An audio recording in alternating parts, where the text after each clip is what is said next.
Deep in the darkness of the cosmos, there is a place where space shakes with power.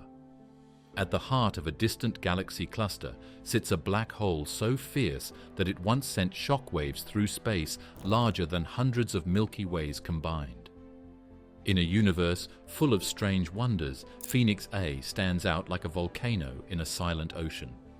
How does a black hole become this large? Why does it both destroy and help create stars? Could it teach us something about the early universe or even hint at ideas beyond our current science?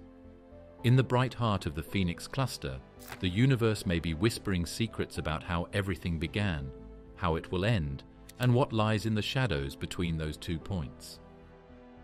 A galaxy cluster with a temper. Introducing the Phoenix system. The universe likes quiet places, but not all places follow this gentle mood. Some regions burn with energy and turbulence, like fireworks frozen in time. One of the loudest neighborhoods in the cosmos lives far beyond our reach, more than 5 billion light-years away. Astronomers call it the Phoenix cluster, and if galaxy clusters could have personalities, this one would be the hot-headed troublemaker of the universe. The Phoenix cluster is not a single galaxy. It is a city of galaxies, hundreds of them held together by gravity, in a space so wide that a beam of light, traveling faster than anything we know, would need millions of years to cross it. Most galaxy clusters behave like sleepy giants. They glow softly in X-rays. They sit heavy in space, and they slowly gather material from their surroundings. The Phoenix cluster ignores that script. It shines brighter, grows faster, and acts far less polite than a cluster is expected to. At the heart of the Phoenix cluster sits one central galaxy that dominates all the others, a behemoth millions of light-years across. In most clusters, this central galaxy feeds gently on gas that falls inward. The gas heats up and shines, but it stays in balance. In Phoenix, balance shattered long ago. The cluster glows in X-rays at a level that stunned researchers when they first measured it. It pours out more energy than nearly any other cluster we have seen. If you could look at it with X-ray vision, it would not appear calm or smooth. It would blaze like a furnace, bright as 1,000 suns stacked on top of each other. The reason for this fury lies in the process called cooling flows. Hot gas fills the space between galaxies in the cluster, and over time this gas cools. In most clusters, the cooling is slow and steady, held in check by a supermassive black hole at the center. That black hole pumps out jets and radiation that heat the gas and slow the cooling, almost like putting a lid on a boiling pot. Phoenix does not seem to follow this rule. The gas cools too quickly, rushing inward, creating stars at a rate that does not match typical cluster behavior. It is as if the pot has lost its lid and the steam is flooding the kitchen. This fast cooling means something else unusual happens. The Phoenix cluster forms stars at a pace that almost feels unreal. In many galaxy clusters, star formation is sluggish. They have already lived through their wild youth, and most of their star-making fuel was burned long ago. Phoenix still behaves like a young, hungry system. It produces stars so fast that astronomers had to double-check their numbers. They were seeing hundreds of new suns forming each year, while most clusters would be happy to form a handful in the same time. Something powerful wakes that kind of star-birthing storm. In Phoenix, the engine behind it is also the beast trying to control it. The central black hole in the dominant galaxy is enormous, one of the most massive ever found. It gobbles matter and spits out energy into the cluster around it. But unlike other clusters, where this black hole feedback is strong enough to keep the cluster stable, here it struggles. Sometimes it heats the gas. Sometimes it fails to stop the cooling. The system swings between heating and cooling like a pendulum, never finding peace. This stop-start battle turns the cluster into a place of chaos on cosmic scales. When astronomers speak about Phoenix, they say the cluster is overcooling or overforming stars.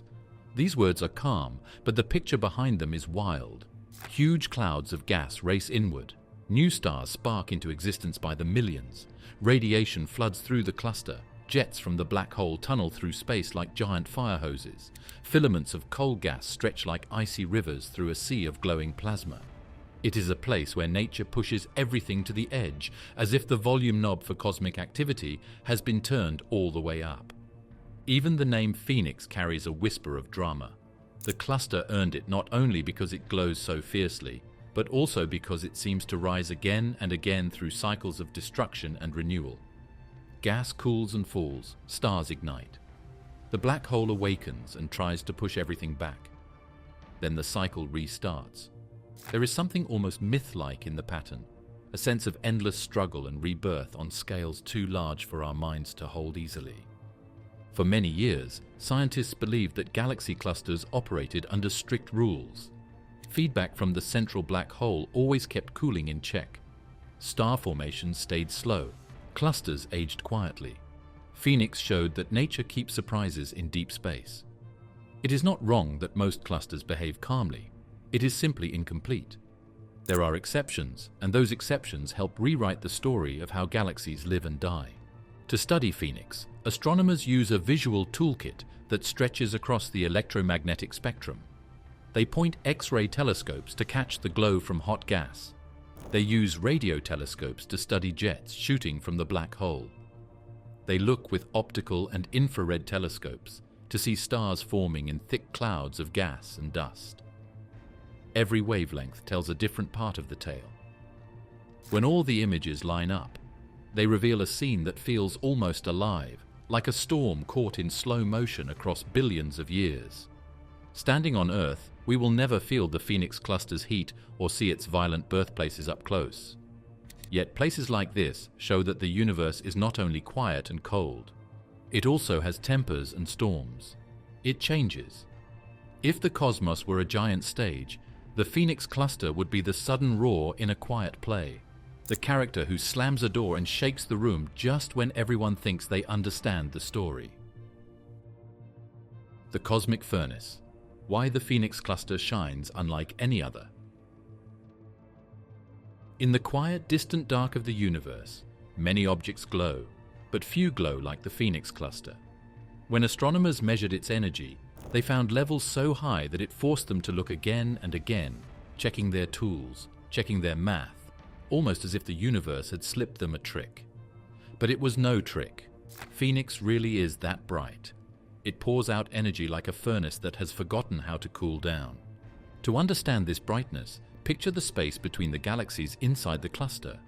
It is filled with gas heated to millions of degrees, a kind of invisible soup that shines in X-rays. Most clusters have this hot gas. They glow softly in X-rays like dim lanterns hanging in deep space. The Phoenix cluster, however, looks like someone plugged that lantern into a power plant. The gas is hotter, thicker, and more restless. It shines with a power so strong that even across billions of light years, we can still measure it clearly. This glow is not like the light from stars. It does not sparkle or twinkle. It is a steady, heavy radiance. The cluster seems to radiate pressure and tension at the same time, as if everything inside it is caught in a struggle between falling in and bursting out. And right in the middle sits the core, where the brightest and most violent action happens. This brightness has puzzled researchers. It should not be this intense. If the black hole were stronger, it would quiet the system. If the gas were thinner, the energy would fade. But Phoenix lives in that razor-thin space where both forces stay active. It is like a fire that keeps burning even as water is poured over it, refusing to go out, refusing to stop glowing. To measure this glow, astronomers look at X-rays to see the gas temperature and density. They look at radio waves to track the jets from the black hole. They look in infrared to spot newborn stars hidden by dust. They find cavities in the gas carved by black hole jets, like tunnels drilled into the cluster's atmosphere. They find bubbles rising through space, pushed by energy bursts deep inside. These shapes show a system that has never settled, a core that pulses again and again with bursts of power. If you could stand near this cluster, although no spacecraft could ever survive such a place, you would not see a calm field of stars. You would witness chaos on a scale that breaks normal thinking. Rivers of gas would stretch across space. shockwaves would ripple through the cluster, like waves rolling across a stormy ocean. Filaments of cold gas would twist and curl like smoke in a furnace.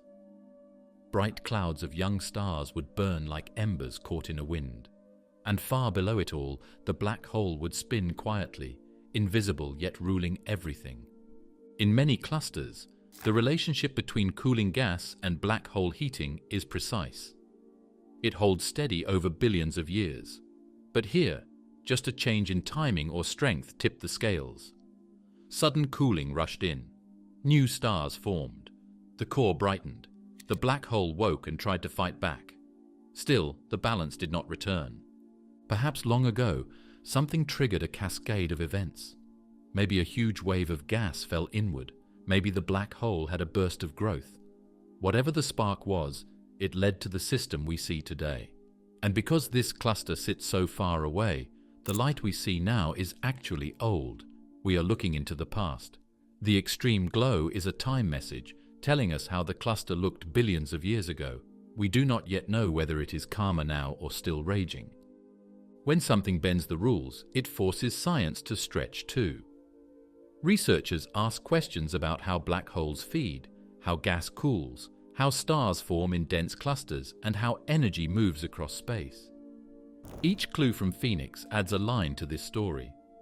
Some clues come in the shape of gas bubbles, some in the heat map of X-rays, others in faint hints of shock fronts where hot gas was pushed by invisible forces. As scientists gather more data, they build models of this cluster. They simulate cooling and heating. They imagine different strengths of black hole feedback. They test how long such a system can last. Some models suggest the cluster may quiet over time.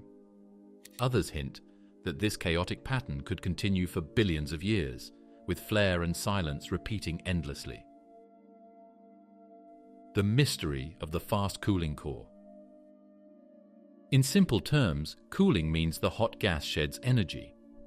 When that happens, the gas grows denser and sinks toward the core. In other clusters, this happens gently. In Phoenix, the cooling is more like a waterfall. The gas drops inward far quicker, and far more gas cools at once.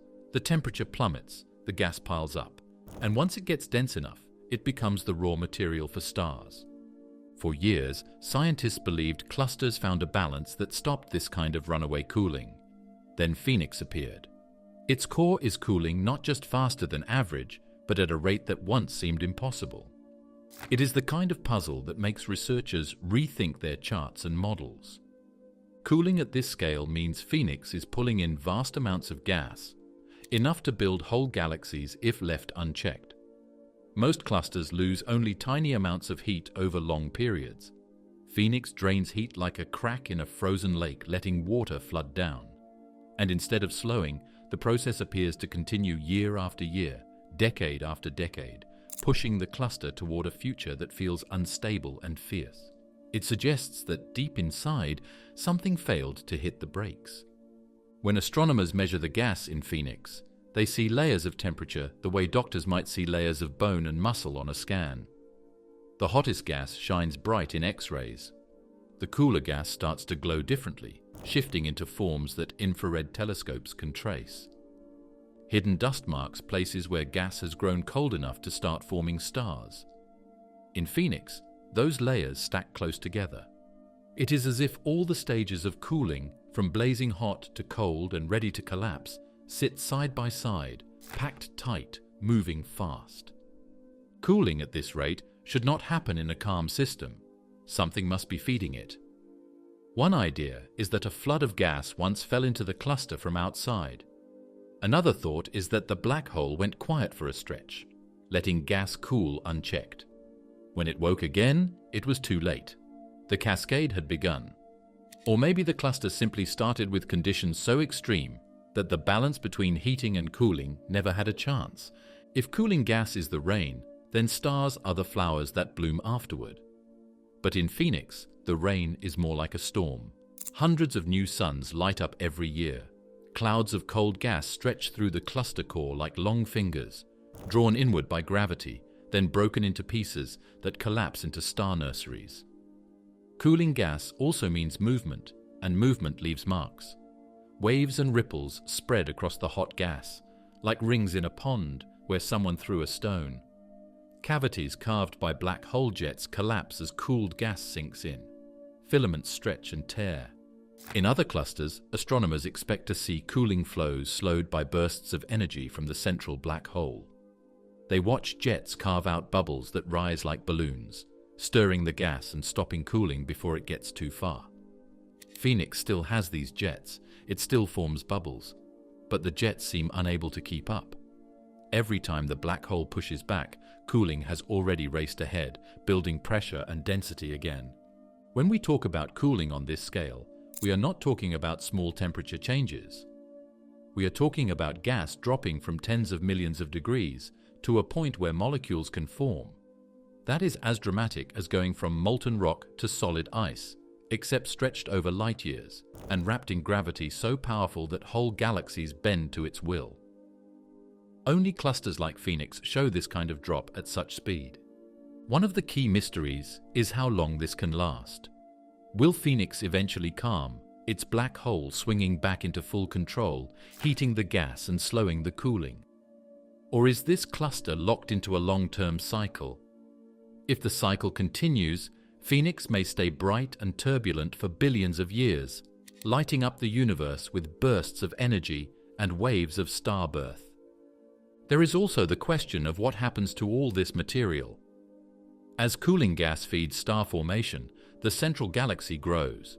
It becomes heavier, brighter, hungrier. The black hole grows too, drinking in gas that falls too close. Over time, this could turn the central galaxy into one of the largest in the known universe. It may already be on that path, piling en masse like a mountain lifting itself higher each season. Where gravity crowned a titan, the central phoenix, a galaxy. The central phoenix. A galaxy is the throne of gravity in this strange and restless system. When we look at it, we are not seeing a normal galaxy like the Milky Way. We are seeing a giant layered in light and shadow, built by ages of matter falling inward, growing and thickening until it became a true heavyweight of the universe. If galaxy clusters are kingdoms, this galaxy is the crown, placed at the very center where everything bends inward and nothing escapes the pull. In most clusters, the central galaxy is a giant, but Phoenix A makes many of them look modest. It stretches across space like a shining continent of stars, its structure swollen by countless generations of cosmic growth. Gas clouds fall into it. Smaller galaxies drift toward it, get pulled apart and vanish inside its stellar mass. Over time, gravity shapes this core into a fortress, one that grows thicker, heavier and brighter with every capture. It has fed on the cluster around it for billions of years, swallowing everything slow enough to fall into its path. In the young universe, when clusters were still forming, galaxies collided often. Phoenix A likely grew from such crashes. Galaxies merging in violent ballet, stars being thrown into new orbits, gas clouds smashed together to spark new stars. These events do not happen in seconds or days. They unfold over millions of years, like mountains rising grain by grain. But the result is unmistakable. A galaxy that stands far above others in size and power, anchored in the deepest part of the cluster's gravity well. Inside this galaxy, stars lie thick like crowded lanterns. Dust fills long lanes between glowing regions. Gas swirls in spirals and bridges, feeding the central regions like rivers draining into a lake. Everything is drawn toward the core, and deep inside that core, hidden behind layers of stars and gas, waits the most powerful object in the cluster, Phoenix. A sits in a region where gas flows like tides. This cluster is rich in fuel, cold streams, hot halos, clouds stripped from smaller galaxies, and material that the cluster's gravity siphons from the space around it. That fuel collects in the center, and once it enters the galaxy, it rarely leaves. The deeper the well, the stronger the trap. That is how a galaxy becomes a titan, not through calm growth, but through relentless pulling and swallowing. In many clusters, central galaxies eventually quiet down. Star formation slows, feeding stops. The black hole gains control and heats the gas enough to prevent a rush of cooling. But Phoenix A does not seem ready to rest. Stars keep forming at a pace that most clusters left behind long ago. The galaxy grows thicker in the middle, like a tree adding new rings each season. If you could fly past it, you would see young, bright stars mixed with ancient red ones, all packed into a space where gravity clenches every particle into place. This galaxy is surrounded by satellite galaxies, each trapped in long, looping orbits around the cluster center. Many of them are being stretched and pulled, leaving behind trails of stars that drift like cosmic dust. Some will not escape. They will fall slowly inward, merging into Phoenix A and feeding it more mass. This cycle has likely happened again and again, shaping the galaxy into its current form. It did not simply form big, it earned its size through time and violence. Scientists study Phoenix A not just to admire its scale, but to understand how such giants form. It may be a clue to how the first massive galaxies in the universe grew so quickly. Something about this environment lets growth run unchecked. Something about the balance here encourages cooling and collapse in ways most clusters avoid. And if this cluster can do it, perhaps others did too in the early ages of the universe, leaving behind relics of extreme growth like this one. Even though we cannot walk through this galaxy, we can imagine the feeling of it. If a traveler stood inside, stars would crowd every patch of sky. Light would fill the darkness. Space would seem thick. In the core, a traveler would feel a pull from every side, the gravity shaping everything like invisible hands pressing in. And somewhere beyond sight, the black hole would lurk, patient and steady, turning matter into energy, heat and motion with every bite. A black hole too hungry to behave, Phoenix A's supermassive giant. In many galaxies, even the biggest black holes show a kind of restraint. They take in gas slowly, heat their surroundings, and keep the system stable. But the one inside Phoenix A behaves differently. It is too hungry, too forceful, and too unwilling to settle into balance. It has grown into a creature of extremes. To imagine a black hole like this, picture an engine that never runs idle. Phoenix A's black hole consumes so much material that astronomers think it may rank among the most active in the known universe. It does not nibble, it devours. The size of this black hole is part of the puzzle.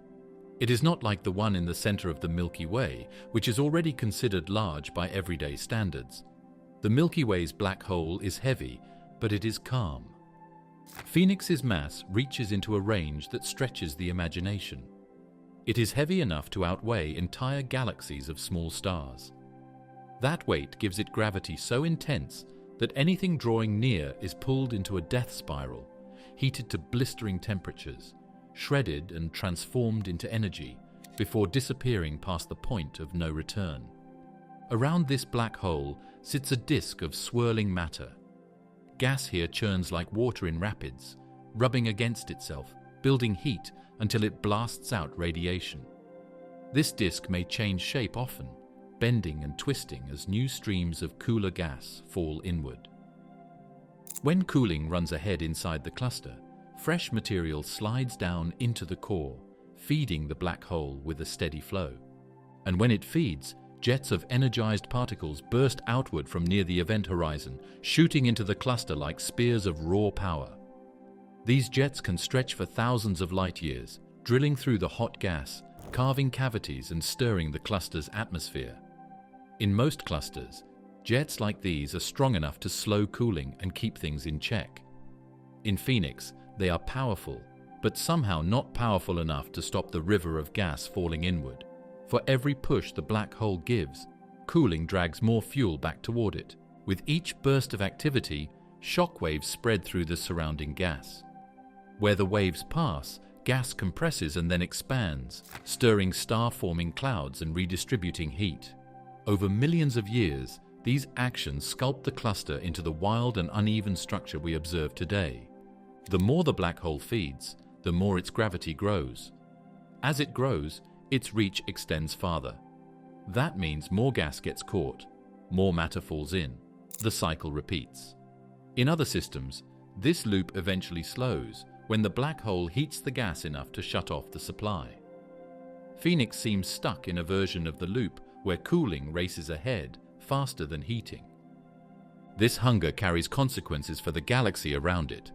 The central core becomes crowded with stars. Some will live short lives and explode as supernovas, adding more motion and heat to the region. Their remnants add more gravity, which adds more pull toward the center. In time, the galaxy becomes even more dense, and the black hole gains new material to claim. The cycle does not only feed the black hole, it helps the galaxy grow into one of the biggest stellar cities in the universe. Some researchers wonder if Phoenix shows us a glimpse of how early galaxies in the young universe behaved.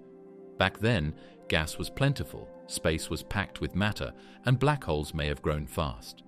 If that is true, then Phoenix is not just a strange system. It is a living fossil of cosmic youth, still playing out the same wild growth patterns that shaped the first giants in space.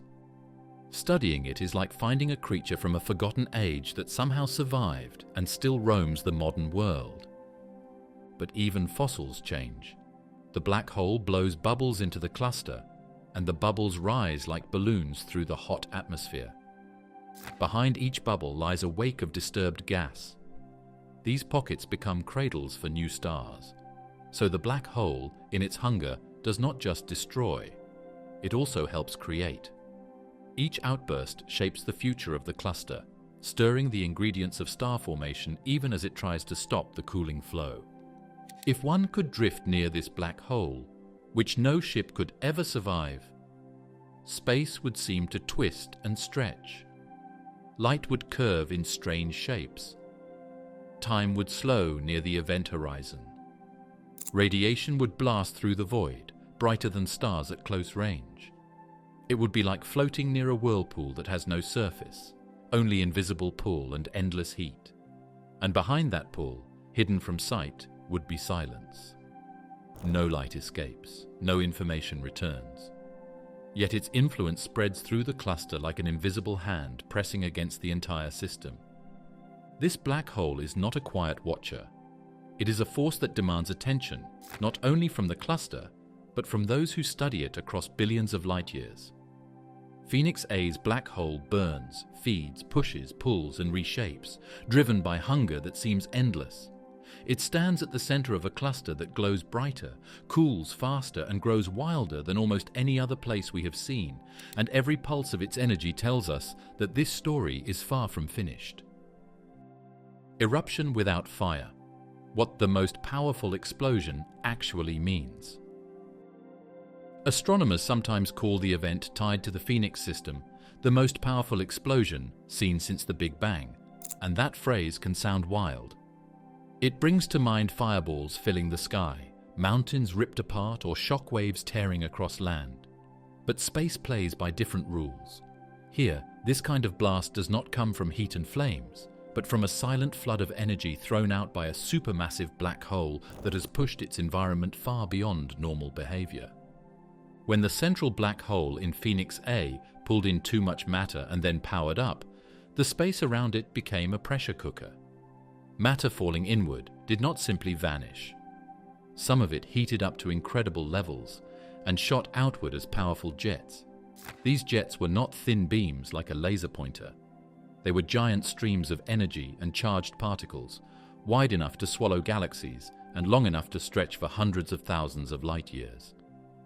They pushed into the cluster's gas like a drill boring into solid rock, carving giant holes in the hot plasma around them. The pressure from these streams forced the cluster gas to expand and form giant cavities.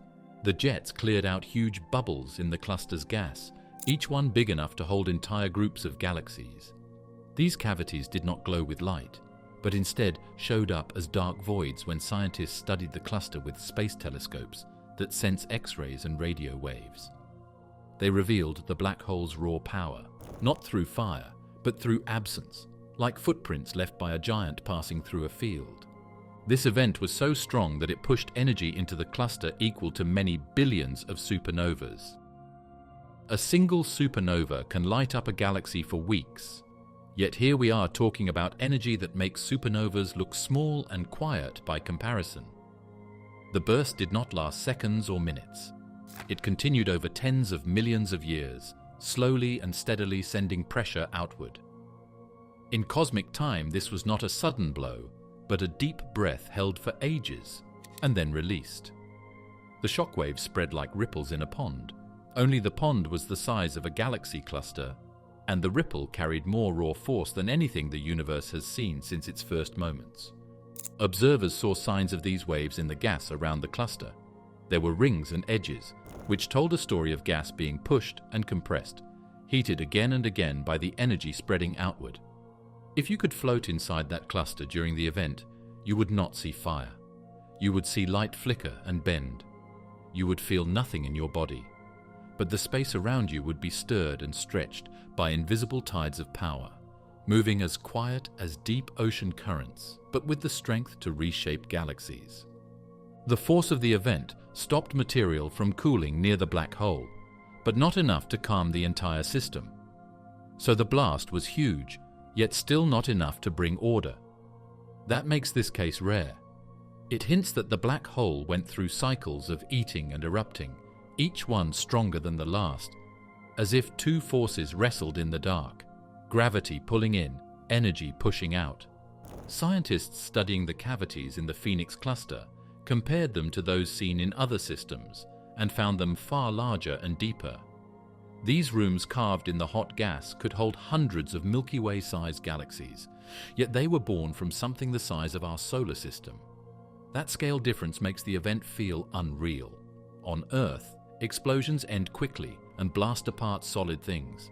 In space, power moves like wind across an endless sea, pushing gas, shaping gravity's playground, and changing everything while making almost no sound at all.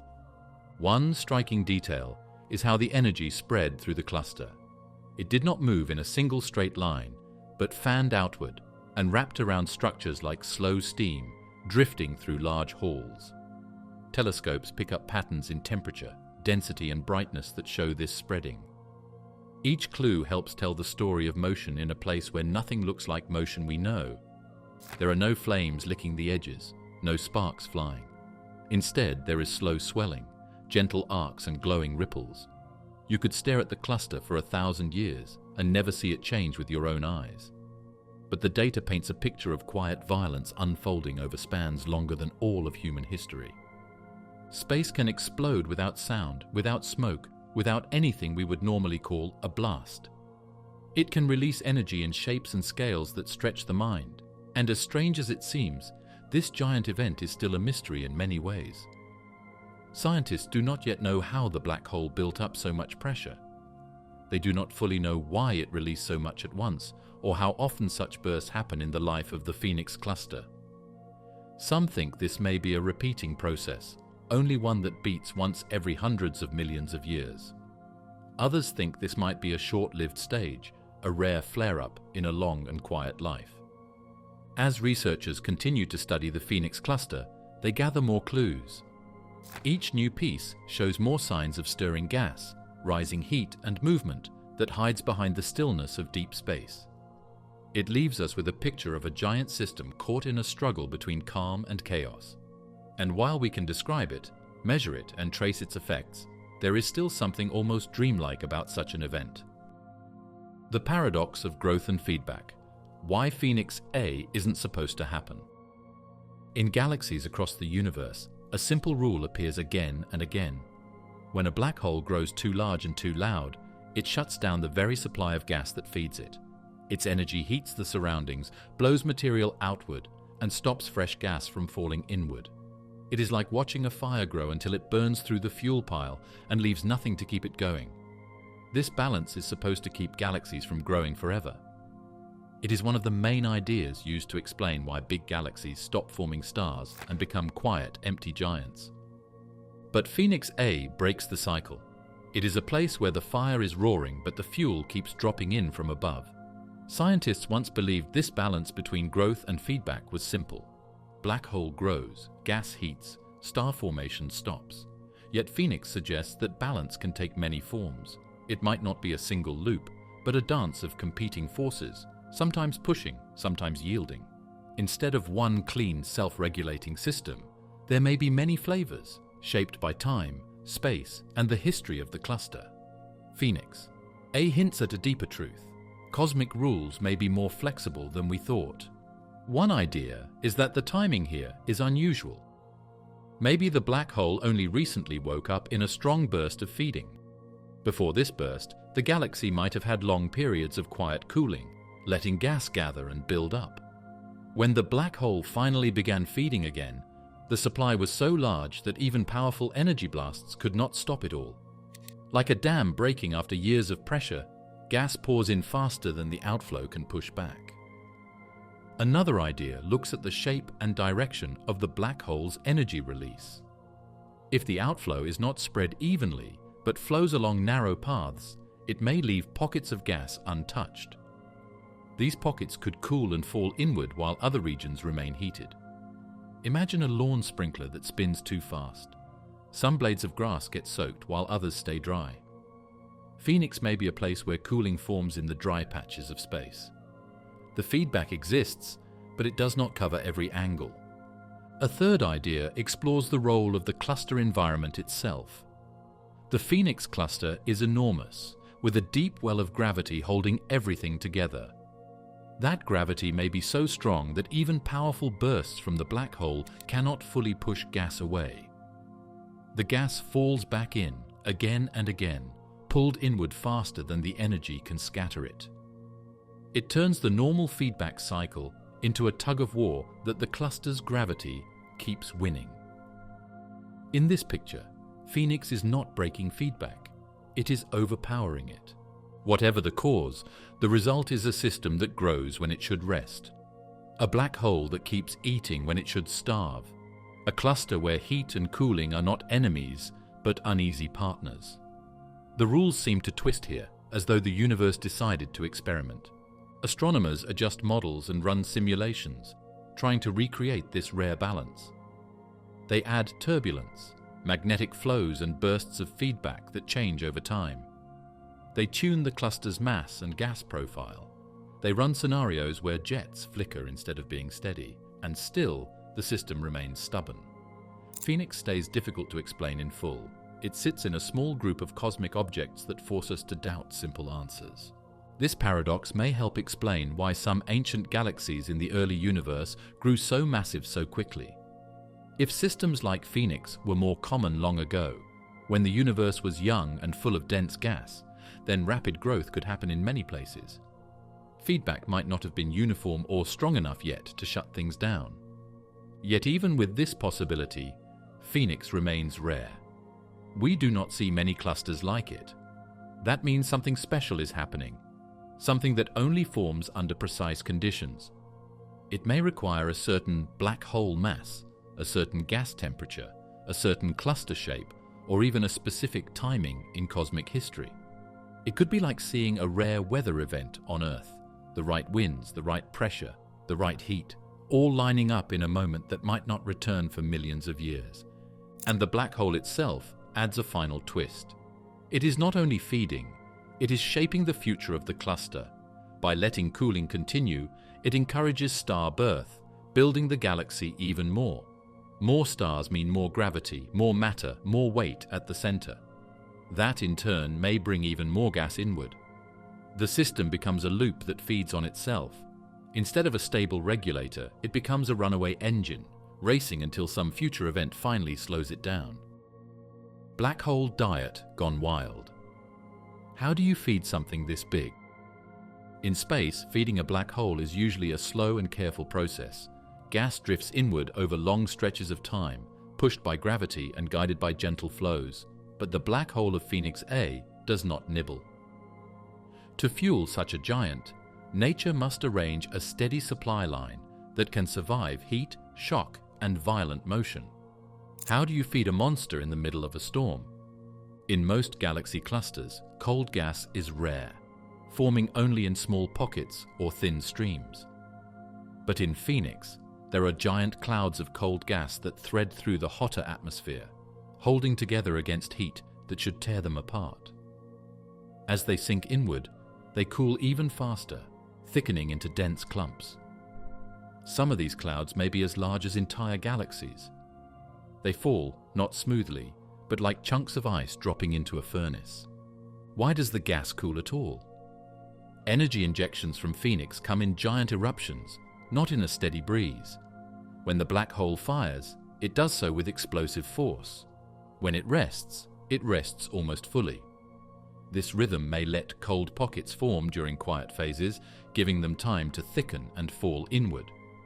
Close to the black hole, gravity stretches gas into thin sheets and funnels. Magnetic fields twist around them, adding pressure and shaping their motion. Turbulence ripples through the gas like storm winds. Here, every drop of material struggles to stay on course. It is a place where even light can fall and never return. Yet little by little, gas crosses this boundary. Every second, new matter vanishes into the black hole, giving up its identity and adding to the hidden mass inside. Not every bit of falling gas reaches the black hole. Some forms stars instead. This splits the fuel, routing part of it into newborn suns and leaving the rest for the black hole. The two processes compete for material, but they also support each other. Star formation stirs the gas, driving winds and motion that move material around. These motions can knock some gas loose and send it deeper inward. The galaxy becomes a place where creation and destruction feed from the same supply and sometimes trade pieces back and forth. Some scientists believe the gas in Phoenix did not begin here. They think streams of material come from galaxies that were torn apart long ago. In the cluster's deep gravity well, galaxies fall inward and sometimes collide. Their gas clouds stretch, twist, and break loose. These scraps drift for millions of years before falling to the center. If this is true, the black hole in Phoenix A is not only eating from its own plate, but from the leftovers of entire galaxies that wandered too close. It is a collector of cosmic debris, gathering crumbs from broken worlds. Cooling here is fast, like breath turning to frost in winter air. The gas cools faster than the heat can replace it. That gives cold gas a head start. It can outrun the waves of heat from the black hole. It can slip inward before feedback sweeps through again. With every cycle, the black hole grows. With every new burst of stars, the galaxy gains weight. And with every eruption, the gas rearranges, waiting for the next quiet moment to drop inward again. How long this balance can continue is unknown. What is clear is this: feeding something so massive is not gentle or smooth. It is loud, chaotic, and full of contrasts. Hot and cold, push and pull, blast and fall, all working together to keep a cosmic giant alive. Cold gas rain, a strange galactic weather cycle. In most galaxy clusters, space is ruled by heat. The gas between galaxies glows with energy, so hot that atoms break apart and move with fierce speed. In this kind of environment, cold clouds should not exist for long. They should be burned away, mixed or lifted by the violent currents of hot gas.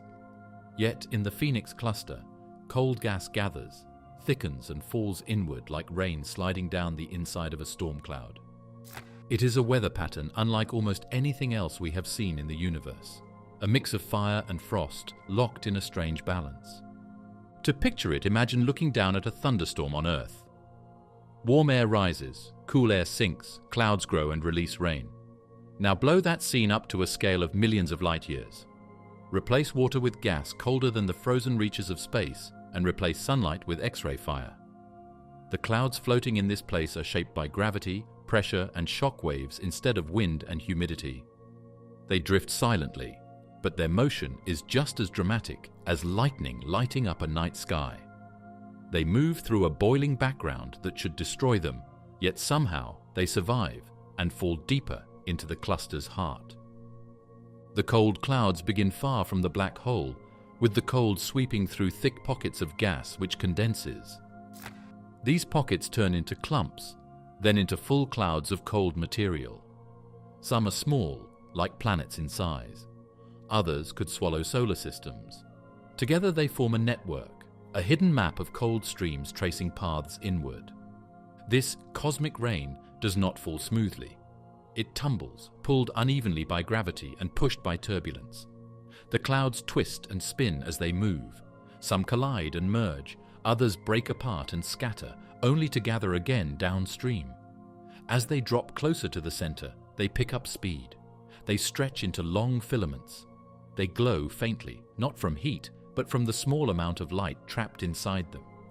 These filaments look like roots reaching into soil or rivers stretching across a desert. They are threads connecting the outer cluster to the core, channeling cold matter like veins feeding a beating heart. Scientists think magnetic fields help hold these clouds together. Without them, the clouds might tear apart under the pressure differences around them. The fields act like nets, wrapping the clouds and keeping them from shredding in the hot wind.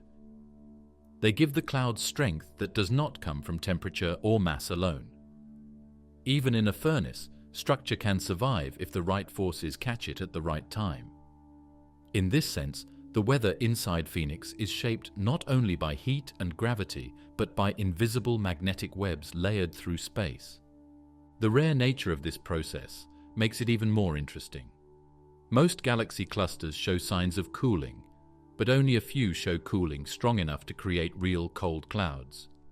And only one so far shows cooling strong enough to create clouds in such huge numbers and let them fall freely.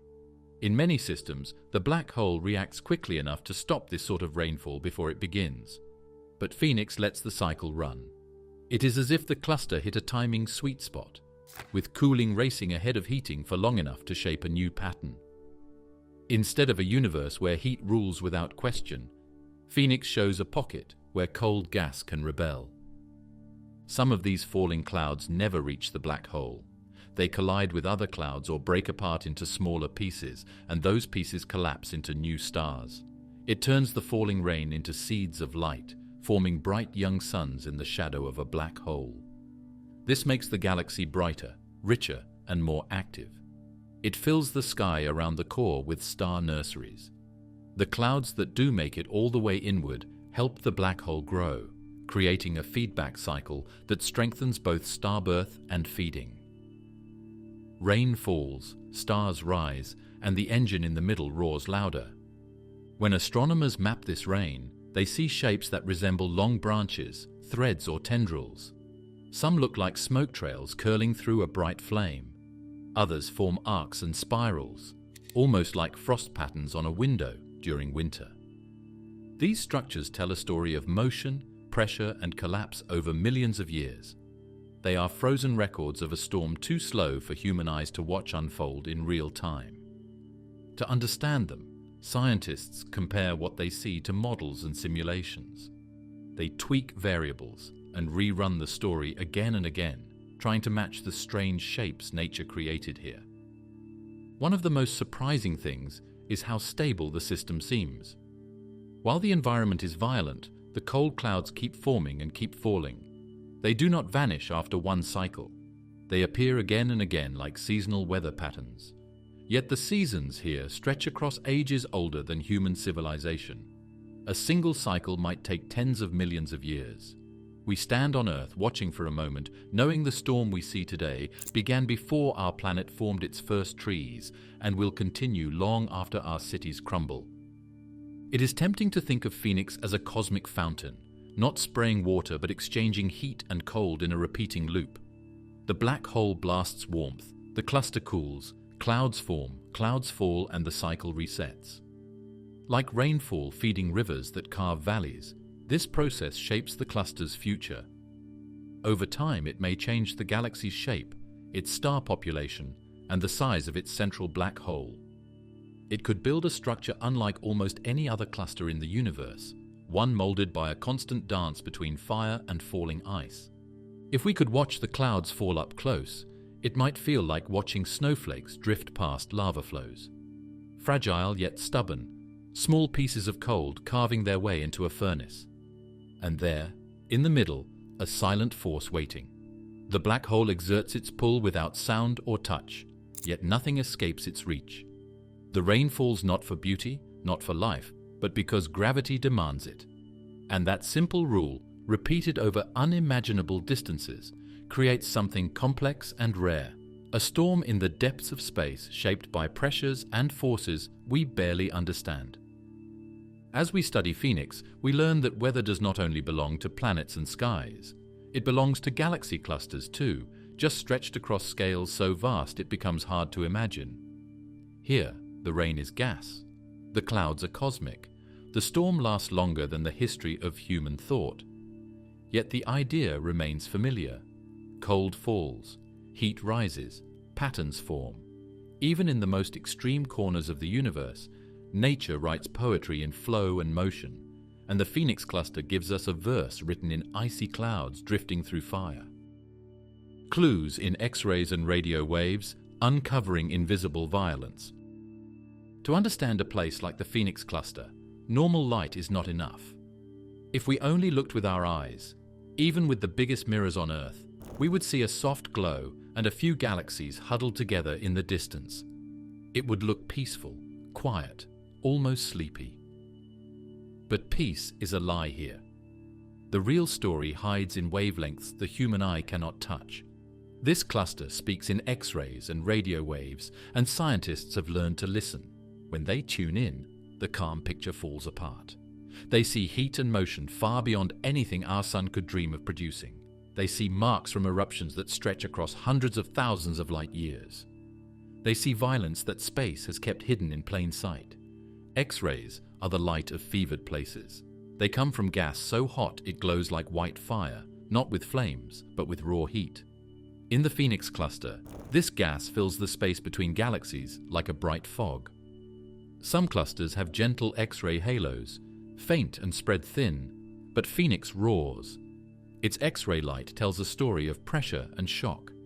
It shows where gas has been squeezed, where it has been ripped apart, and where it cools and flows downward. When telescopes like Chandra look at Phoenix, they do not see smooth shapes. They see knots, ripples, and waves, like someone stirred boiling water with a giant spoon. These patterns mark battles fought between cooling matter and the power blasting out of the central black hole. In many places, the X-ray glow fades suddenly, forming strange empty spots. These are not holes in space, but cavities carved by past eruptions. They show where jets from the black hole pushed hot gas aside. The cavities are like footprints left by a giant stomping through fog. By measuring how deep and wide they are, scientists can tell how powerful the eruptions were and when they happened. The energy needed to hollow those regions is huge, more than all the stars in our galaxy produce over long stretches of time. Yet the bubbles are there, clear as scars on a battlefield. Each one whispers of a blast that shook the cluster core. Radio waves tell another side of the story, one hidden from even the sharpest X-ray eyes. Radio telescopes, like giant ears pressed against the sky, catch faint whispers from electrons moving at near light speed. These charged particles spiral through magnetic fields, creating radio light as they go. When astronomers map Phoenix in radio waves, they see long tendrils stretching away from the center. These are relics of jets, threads of energy that cut through the hot gas. Some bend and twist, showing places where the jet hit thick clouds and was forced aside. Others stretch straight, like spears thrust through the cluster. The radio shapes often line up with the X-ray cavities, proving that jets once filled those empty hollows with power. Different radio frequencies reveal different ages. High-frequency waves come from fresh eruptions, crackling with new energy. Low-frequency waves show ancient events, faded but still present, like old echoes trapped in space. Phoenix has both. This means the black hole has fired again and again, in bursts spread across millions of years. It has not been calm for long. Each cycle leaves marks that only special instruments can uncover. Regular telescopes see only stars and galaxies. X-ray and radio tools reveal the storms between them. By blending these two maps, astronomers draw a three-dimensional picture of the cluster's core. X-rays mark where the gas is hottest and densest. Radio waves mark where energy burst outward. Together they create a story of cause and effect. A radio jet punches outward, carving a bubble. The bubble shows up in the X-ray map as a dark cavity. Around it, the gas shimmers with higher temperature where shockwaves pass through, heating it. Farther out, the gas cools again, forming long trails that may sink back toward the center. This cycle repeats, not once but many times, like a drumbeat through cosmic time. One surprising detail these wavelengths reveal is just how uneven the cluster is. Theory once suggested that powerful black holes blast evenly in all directions, but Phoenix looks messy. Heat and pressure do not spread like perfect ripples. Instead, they form arcs and fingers reaching out unevenly. Sharp edges show where shocks hit hard. Soft gradients show where heat diffused slowly. This patchwork tells scientists that the cluster is shaped by turbulence, motion, turbulence again, and the push-pull struggle between gas cooling and jets firing. X-ray data also show the cooling itself. Cooler gas does not shine in ordinary light, but it dims the X-ray glow in certain ways. By measuring these changes, scientists track cold streams like blood vessels in a body. They see gas falling inward in narrow paths rather than as a smooth flow. These paths lead toward the center like threads pulled tight, feeding the giant galaxy. Radio maps then show where the black hole fights back, firing energy along different lines. It is not a clear circle of control. Sometimes radio jets cut straight through cool filaments, slicing them but not destroying them. Other times, shocks seem to have shaped cold gas into long arcs. It is like watching smoke twist around a fast-moving object. The gas bends but does not vanish. The fact that it survives says something powerful about the conditions here. It tells us that cooling is not a thin layer gently settling. It is a force with weight and structure. It pushes downward, even as the black hole pushes outward. Each map, each wavelength, reveals a different pulse in this living system.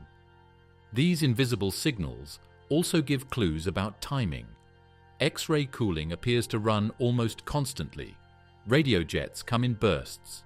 Where the two overlap, creation and destruction happen at once. Where one dominates, the cluster changes shape. If cooling wins, cold clouds drop inward and stars begin to form. If jets win, gas heats up and flows outward like steam from a vent. The balance is never still. To find these signals, scientists use tools placed high above Earth in space and on mountains far from city noise. They point giant dishes at the sky, capturing radio murmurs the way someone might cup their hand to catch the sound of wind through trees. They use satellites to catch X-rays before Earth's atmosphere blocks them. They process waves and photons with careful hands, turning faint light into clear maps. Each observation adds layers, like tracing fossil bones to rebuild a creature long extinct. The Phoenix cluster becomes real not through one picture, but through many, each one showing part of the invisible storm. Every bubble, filament, ripple and streak marks a moment in the cluster's life. Light travels slowly across the universe, and so we see Phoenix as it was billions of years ago. We watch ancient eruptions, frozen in time. We study battles long finished, yet still glowing in X-rays and humming in radio waves. It is like reading the diary of a cosmic giant. In each scar, we find a lesson. It writes stories in wavelengths our eyes cannot see. Cosmic architecture of violence, jets, shockwaves, and pressure bubbles. If someone could watch Phoenix A across time, like a slow-motion storm filmed over millions of years, they would see long jets twisting out like spears of light. They would notice bubbles growing and drifting through the cluster like ghost balloons, pushing gas aside.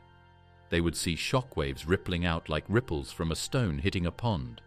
Every one of these shapes are marks left behind by blasts so strong they could tear stars apart if they were close enough. These jets are wide, messy rivers of energy and particles, fired out along the black hole's rotation axis.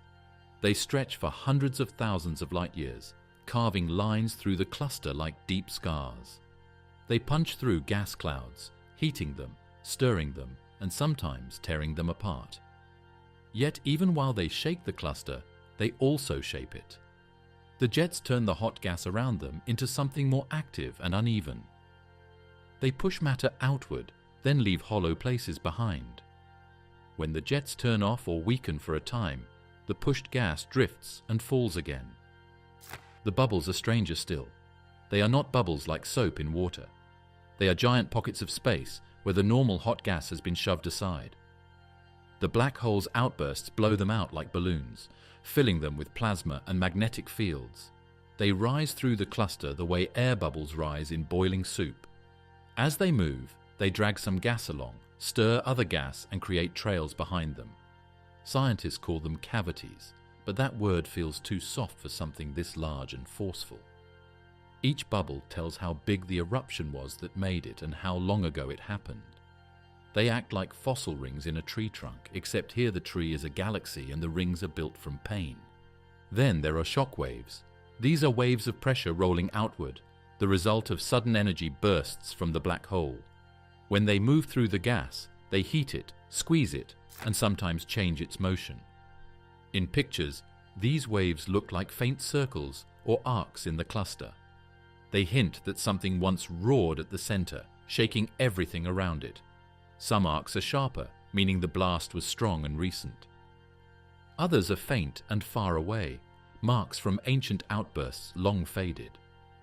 If you could stand inside this cluster and somehow survive, you might feel the soft rumble of these waves passing around you, like faraway thunder in a sky that never clears.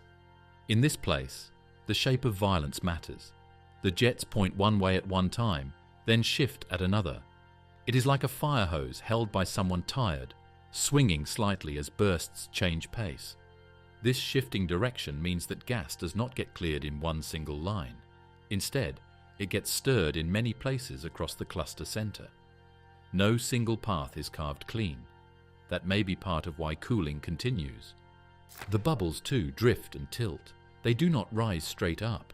Some break apart as they rise, spreading energy wider, like a bubble popping underwater and sending currents out in all directions. These wide patterns may keep some gas hot, but they also leave pockets untouched. In those pockets, cold clouds can form like frost on a window. When we look closely, we see the pressure this system carries. Gas here is squeezed to extreme levels, held in a tight blanket by gravity from the cluster's mass. That pressure fights the bubble rise. It slows the jets as they push outward. It keeps shockwaves close for longer before they fade. This deep, heavy pressure may help shape the strange balance here. It holds the cold gas from drifting too far and keeps hot gas from escaping quickly. It creates a sort of trap where energy and matter wrestle without one side ever fully winning. It is a stage built for conflict that never ends. The energy from the jets travels not just as heat, but also as movement. It twists magnetic fields, it spins clouds, it pushes particles at near light speed through regions of gas. Some of these particles then shine in radio waves when they spiral through magnetic lines. Others heat gas indirectly by bumping into atoms and kicking them faster. This mix of heating methods makes the cluster feel like an engine with many gears all turning at once. If one slows down, another speeds up. There is no single source of change. The whole region churns with layered effects. Shock fronts also add a rhythm. They pass through like slow beats, each one a sign of a past flare. The gas they hit gets pushed outward a little, then slides back when the shock is gone.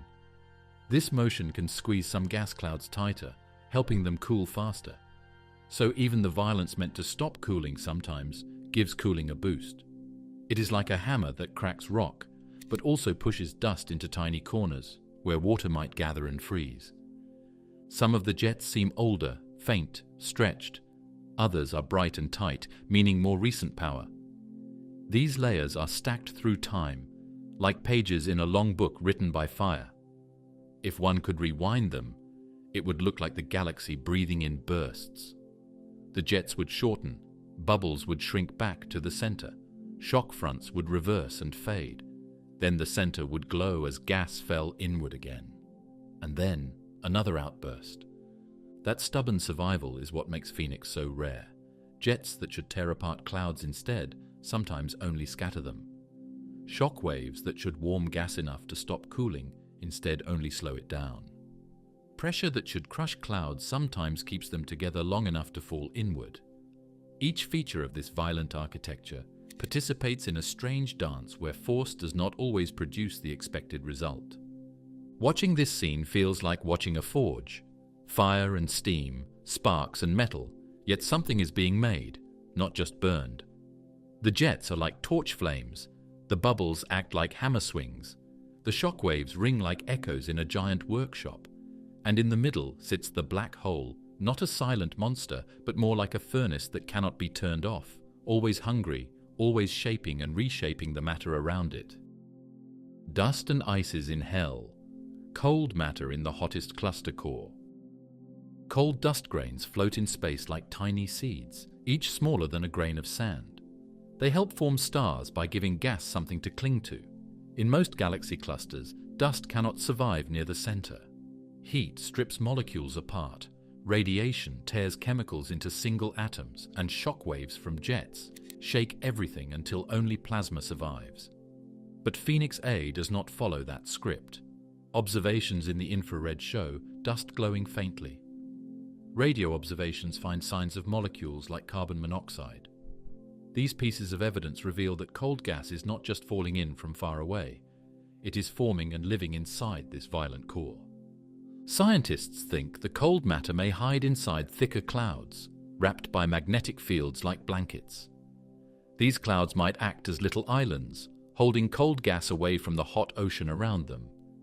They fall through space slowly, like icy stones sinking into boiling water, but somehow they do not boil away. Another idea says the dust and ice could reform after destruction, rebuilt as cooling flows rush inward and gas cools fast enough to let molecules bond again. Whatever the answer, it shows that cold chemistry can take place in one of the harshest environments in the universe.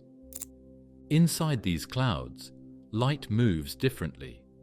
Heat tries to press in from every side. Cosmic rays carve through space like tiny knives. Yet the clouds survive long enough for stars to start forming in some of them. It is like watching fragile glass bubbles floating inside a storm where lightning never stops. The reason they hold together might lie in pressure. The surrounding gas is so thick and hot that it pushes on the clouds, keeping them compact and shielded. Instead of blowing the cold away, the heat traps it and squeezes it tight.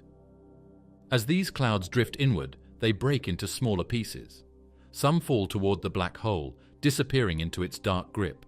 Others melt slowly and add to the glowing gas around them. A few collide and shock waves form inside them, sparking new chemistry. In a normal galaxy cluster, this cycle does not run so freely. The black hole heats the gas too strongly, stopping cooling before ice and dust get a chance to form. But Phoenix A is like a machine stuck between gears. Cooling happens faster than heating can stop it. Dust forms even as jets roar. Ice builds even as shockwaves shake space. It is a cosmic tug-of-war, and for now, cooling wins more often than expected. From a distance, infrared maps show glowing streaks of dust stretching like pale spiderwebs across the cluster core. Radio maps mark trails where molecules sit in narrow rivers of cold gas. These streaks look like space veins, carrying life-building materials into a system that should not allow life at all, even in its early raw chemical form. There is a feeling of quiet rebellion in the sight. The universe builds order in places where chaos should dominate. It keeps secrets where theories say nothing should survive. Thinking about dust and ice here brings a strange image. It is like a tiny winter festival happening in a blast furnace. Dark clouds drift like frozen breath in air that should burn them. They glide through light and shock waves, holding their cold hearts close. They remind us that space is creative and stubborn. Even in the middle of violence, it finds places to store calm. Even near a monster of gravity, it builds fragile structures that refuse to vanish. Scientists will keep studying these pockets of cold matter. They want to know how long they last, how often they form, and what hidden forces protect them. Every new observation adds a little more detail to this story. Phoenix A shows that there are states of matter and cycles of gas we have not mapped yet.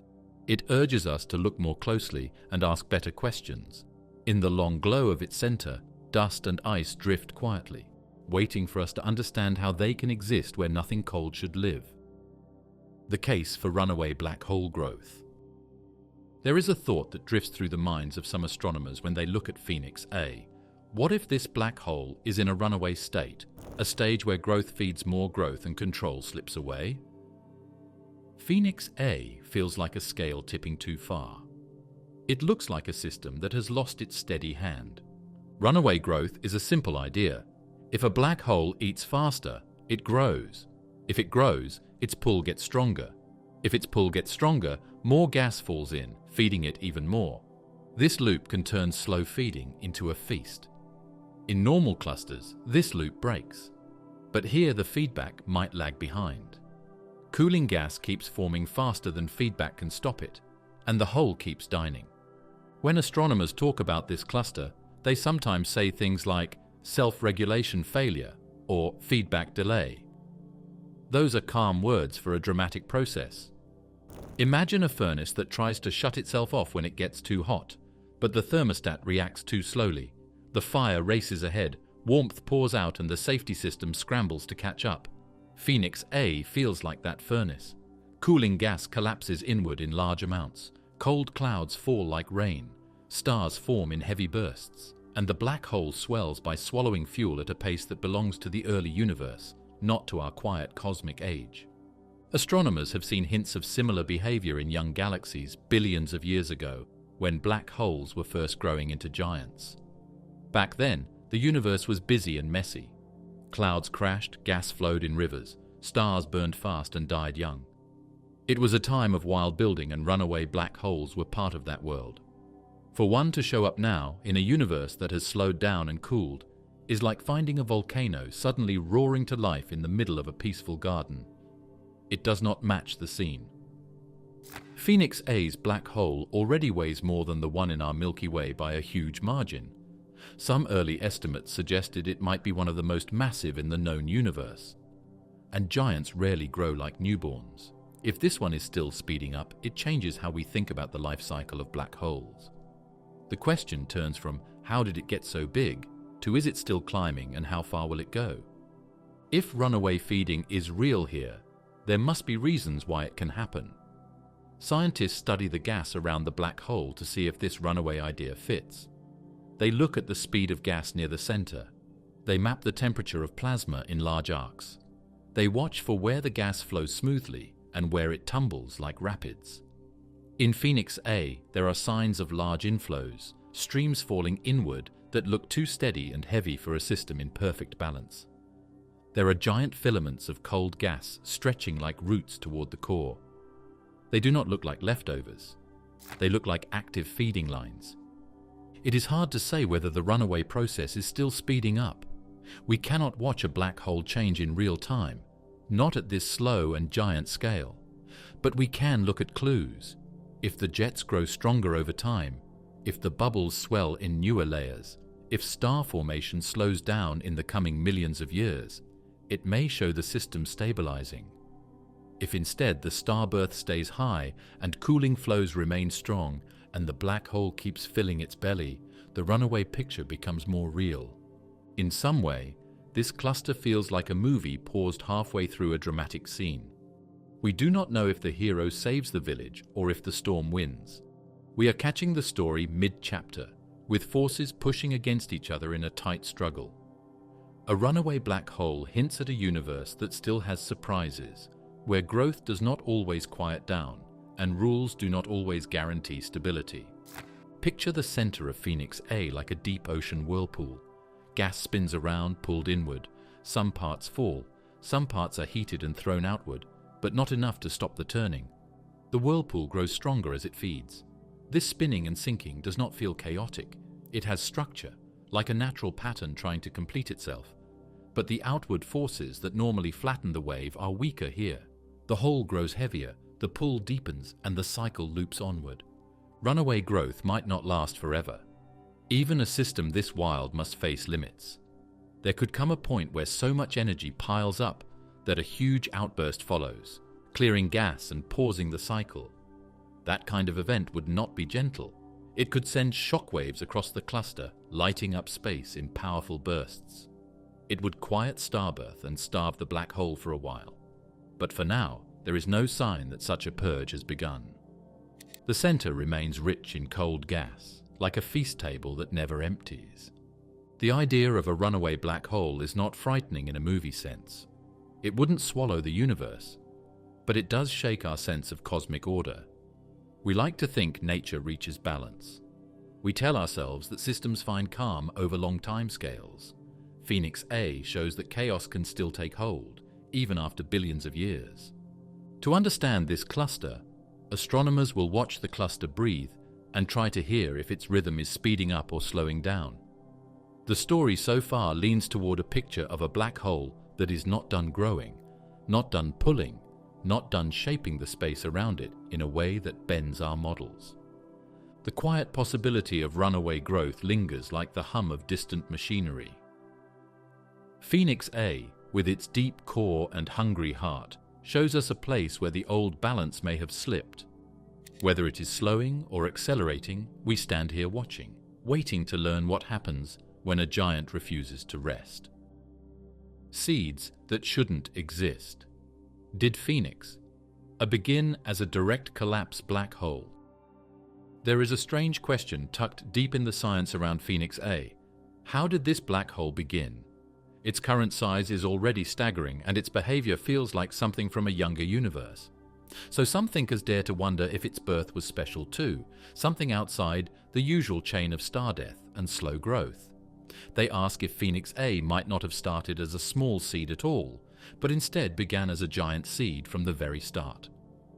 This leads to the idea of a direct collapse black hole, a rare and bold idea where a massive cloud of gas never forms stars, never burns, never shines. Instead, it simply falls in on itself, collapsing in one great plunge to form a black hole thousands of times bigger than normal newborn black holes. To understand why this matters, it helps to picture the normal path. Most black holes begin their lives as the leftovers of massive stars. A star burns through its fuel, collapses and leaves behind a core, usually a few times to a few dozen times the mass of our Sun. Over time, with patience and luck, that small seed can grow. It eats gas, swallows dust, tears apart stars, and slowly fattens up. This is steady, patient work that takes billions of years, like building a mountain one grain of sand at a time. It works well for many black holes, but rich clusters like Phoenix A make people wonder if there are shortcuts in nature's playbook. Because Phoenix A is not just big, it is big in a way that feels rushed. Even when we pick careful numbers, we see a black hole that reached a huge size long before it should have. The universe had time, yes, but not endless time. You can picture the early universe like a busy nursery full of newborn stars and forming galaxies. Things were growing everywhere, falling together, lighting up. But even in that frantic era, there are rules. There are steps. A normal black hole must eat and merge and struggle to reach great size. It cannot leap ahead without a long story. A direct collapse seed changes that story. It begins the race not as a toddler, but as a teenager already sprinting down the track. The idea of direct collapse comes from real physics. When a gas cloud is massive enough and when the conditions are right, it can skip the star phase entirely. Normally, gas cools, fragments, and forms many stars. But under rare conditions, the gas could stay hot and smooth enough to prevent fragments. It would not break into pieces to create stars. Instead, it would stay as one giant body until the force of gravity takes over completely. That violent drop forms a black hole seed, maybe 100,000 times the mass of the Sun, rather than just a few. That kind of jumpstart would help explain why some black holes in the early universe grew so large so fast. It gives them a head start in the race to cosmic power. Now imagine carrying that idea forward to Phoenix A. If the black hole here did start as a direct collapse seed, it might have begun its life already towering over normal seeds and then had billions of years to grow even more. It would not need to rush. It simply had a huge starting capital, like a king born with a treasure chest instead of a farmer starting with an empty field. And in the rich cradle of a forming cluster, surrounded by gas waiting to fall inward, such a seed could thrive. At the same time, we must be careful. People once thought the universe was neat and predictable, that simple paths explained everything. Now we see that sometimes there are shortcuts. Sometimes nature takes surprising turns. But we cannot rewrite the story without evidence. For Phoenix, to be a direct collapse black hole, we would need to see hints that match the pattern. We look at the environment, the gas around it, the growth history. We ask if the core looks like a place where early gas could have stayed smooth and dense. We ask if mergers were involved, or if the black hole grew calmly in one steady place. The clues are complex, sometimes hidden behind dust, sometimes mixed with shockwaves from later events. The early seed idea also ties into star formation in the cluster. In a normal case, stars form from pockets of cold gas. But if a huge gas cloud collapsed directly, there would have been no stars at first, only a heavy dark heart forming quickly. Later, once the black hole settled into place and enough gas flowed back in, stars could begin to appear around it. In Phoenix A, star formation today is strange, intense and fueled by cold flows that seem impossible. Maybe the early environment was strange too.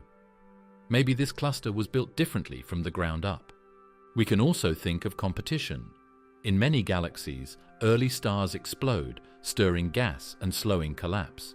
But if a gas cloud was so heavy and thick that starlight could not heat it or break it up, collapse might win first.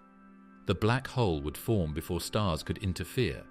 That would be like a heart forming before the body, a strange order of growth, but not impossible when gravity is strong and cooling happens in just the right rhythm. Of course, direct collapse is only one idea. There are others, like early galaxy mergers building a giant seed or fast feeding in dense cosmic webs. But the reason direct collapse stays in the conversation is because Phoenix A feels like something that started strong and kept getting stronger. It feels like a story that began with force instead of patience. Astronomers do not know for sure. They look at ancient light and build models, run simulations and compare signals from deep space. They ask how gas behaved when the universe was young. They test when stars formed, how long it takes to build heavy elements, how fast black holes can pull material without tearing themselves apart. The picture is still forming.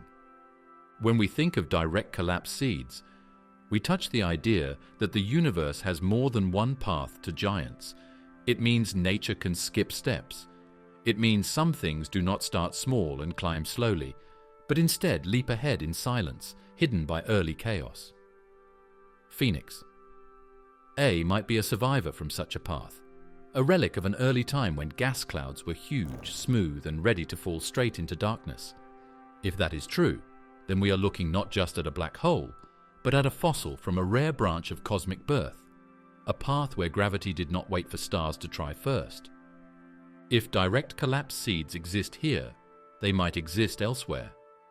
They would change how we think about the first galaxies, the first lights, the first moments when the universe began to take shape.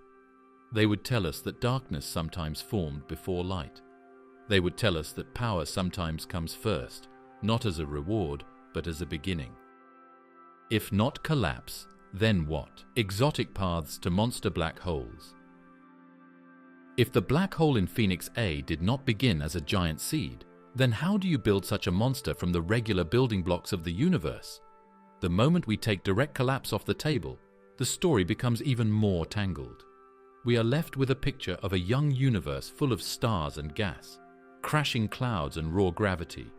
And somewhere inside that chaotic sea, something had to grow large enough, fast enough, to later stand at the center of a cluster like this. That puzzle leads to strange paths, each one a different way nature might stack and layer mass until a titan is born. One idea points to clusters of stars, not galaxies, collapsing long before the cluster we see today existed. In this picture, the early universe was not empty and slow. It was packed with newborn stars clustered together in tight crowds. Picture millions of stars jammed into a space smaller than our own galactic center.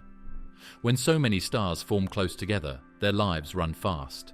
They burn hard, explode, merge, and repeat. In that crush of light and heat, a few stars could crash directly into each other, forming heavier and heavier objects. Over time, the center of such a cluster might turn into a black hole formed not from one star's death, but from many stars piling together like drops of water in a growing pool. If the universe played out this process again and again, the black hole at the center would grow in steps, fed by star after star. Some stars would fall into it whole. Others might burst into gas first and then spiral in, but each fall would add weight. By the end of this chain, the seed might be thousands or even hundreds of thousands of solar masses. Still smaller than a direct collapse seed, but far larger than anything a single star could leave behind. And once that seed existed, it could go on to feed more calmly, shaping the galaxy around it across billions of years. This model fits a universe driven by dense star fields and tight early clusters. Another path relies on mergers not just among stars, but among black holes themselves. Just as galaxies merge and grow in size, black holes can collide and fuse. In the early cosmos, galaxies were small and often ran into each other as they floated through space. Inside those galaxies, young black holes could meet, join, and form something larger. Then that new, larger black hole could merge again later, repeating the process. This idea paints the universe as a place of constant motion and contact, like a river full of pebbles crashing and settling into larger stones. Over time, many small black holes could turn into one giant core. But black hole mergers are violent events. They release huge waves in space-time and can send black holes flying like kicked stones. If the early mergers kicked a black hole out of its galaxy, the growth would stop. So this model needs just the right timing. Enough gas to pull black holes inward, enough gravity to hold them, and enough collisions to keep feeding the central seed, rather than scattering it. It requires a universe that builds and shakes, and yet keeps its growing heart somehow centered and safe. A third idea looks not to stars, but to strange physics in the early universe. There is a thought that in the first tiny slice of cosmic time, matter behaved differently. In that era, the building blocks of everything we see today were still forming patterns. Energy and particles mixed in ways we do not fully understand yet. Some scientists imagine that small black holes could have formed then, long before stars. These are called primordial black holes. If they existed, they might have started out tiny, but in dense early space, some could grow quickly. Later, one of these could sink into a forming galaxy and grow even more. The challenge with primordial black holes is that we do not truly know if they exist. We search for hints. We look at dark matter ideas. We look at gravitational waves. We study the early cosmic microwave background for scars or patterns. No proof stands firm yet, but the idea stays alive. When scientists lay these ideas side by side, the picture becomes a shelf full of possible beginnings, a direct collapse of a giant cloud, a crush of young stars feeding a central core, a ladder of black hole mergers one after another, or even a seed from the very birth of space and time, older than galaxies themselves. Each path comes from different clues. Each path has strengths and missing pieces. None stand alone as the final answer yet. The universe did not leave clear footprints, only silent giants and mysterious signals for us to study. When we look at Phoenix A, we see a result that seems too heavy for the calendar of cosmic time, that forces us to consider paths that feel unusual, even strange. Maybe nature took shortcuts. Maybe it used a mix of paths, jumping from one to another as conditions shifted. The early universe roared and churned and changed every second. In that chaos, many roads could have crossed at once, building the seeds of giants. Astronomers build models and test them like puzzles. They watch ancient galaxies far away, where light carries news from when the universe was young. They check if black holes there are already too big for their age. They ask whether star clusters long gone could have been thick enough to form giant cores. They simulate gas clouds with no breaks, falling all at once. They run computer universes and see which paths create monsters like Phoenix A most often. A burst of radio waves might point toward merger history. A smooth flow of cold gas might favor direct collapse. A strange distribution of stars might whisper about early star cluster crowding. Meanwhile, gravitational wave detectors listen for faraway rumbles of merging black holes, hoping to catch ancient signals that match one of these stories. Phoenix A stands at the center of this debate like a silent witness, pushing scientists to stretch their ideas about birth, growth, and cosmic timing. Primordial black holes, ghost seeds from the first breath of time. Scientists speak of the first tiny fraction of a second after time itself began, when space stretched faster than light and everything roared with newborn heat. In that moment, matter did not behave like it does now. It did not flow in calm clouds or fall into stars. It boiled, shook, and snapped in ways that seem almost unreal to us. In those wild first breaths, there might have been seeds of darkness born not from dying suns, but from the universe's own violent heartbeat. Primordial black holes would have formed before stars, before galaxies, before almost everything. If they exist, they are older than dust, older than light trapped in the first galaxies, older than the first stable atoms. To picture a primordial black hole, imagine a tiny pocket of space where matter rushed together so fast that it collapsed into a point before it could spread out. These pockets might have been as small as grains of sand or as heavy as planets. They could have floated through young space for billions of years, growing slowly at first, then faster as galaxies formed around them. If one of these ancient ghost seeds happened to rest in a rich patch of gas, it could have eaten and grown without pause until it became a cosmic giant like Phoenix A, a supermassive black hole with a memory as old as the universe. Most black holes are young in cosmic terms. They form from stars long after the universe has settled into familiar patterns. They are born in explosions or through the slow hunger of collapsed giants. But primordial black holes would carry the flavor of the universe's first fever. They would be relics from a time when everything was strange and raw, when rules were still being written. There is no clear proof they exist. They hide too easily, disguised among the dark and the distant. But they keep showing up in equations and in ideas that try to explain things we cannot yet understand. Sometimes they are offered as clues for dark matter. Sometimes they help explain odd signals or strange patterns in the sky. And sometimes they are pulled into the story as possible ancestors for the most extreme objects we see. If Phoenix A began as a primordial seed, it would change how we think about the cluster. Its giant mass would not just be the result of fast growth in the early universe. It would be the long story of a tiny ancient point growing across time like a slow wildfire.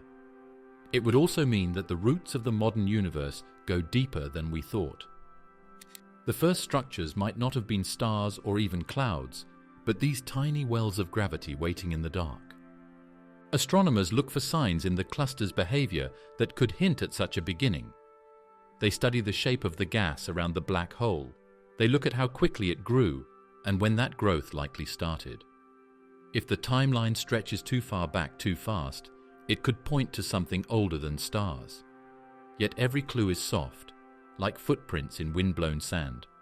Nothing stands out enough to say yes or no.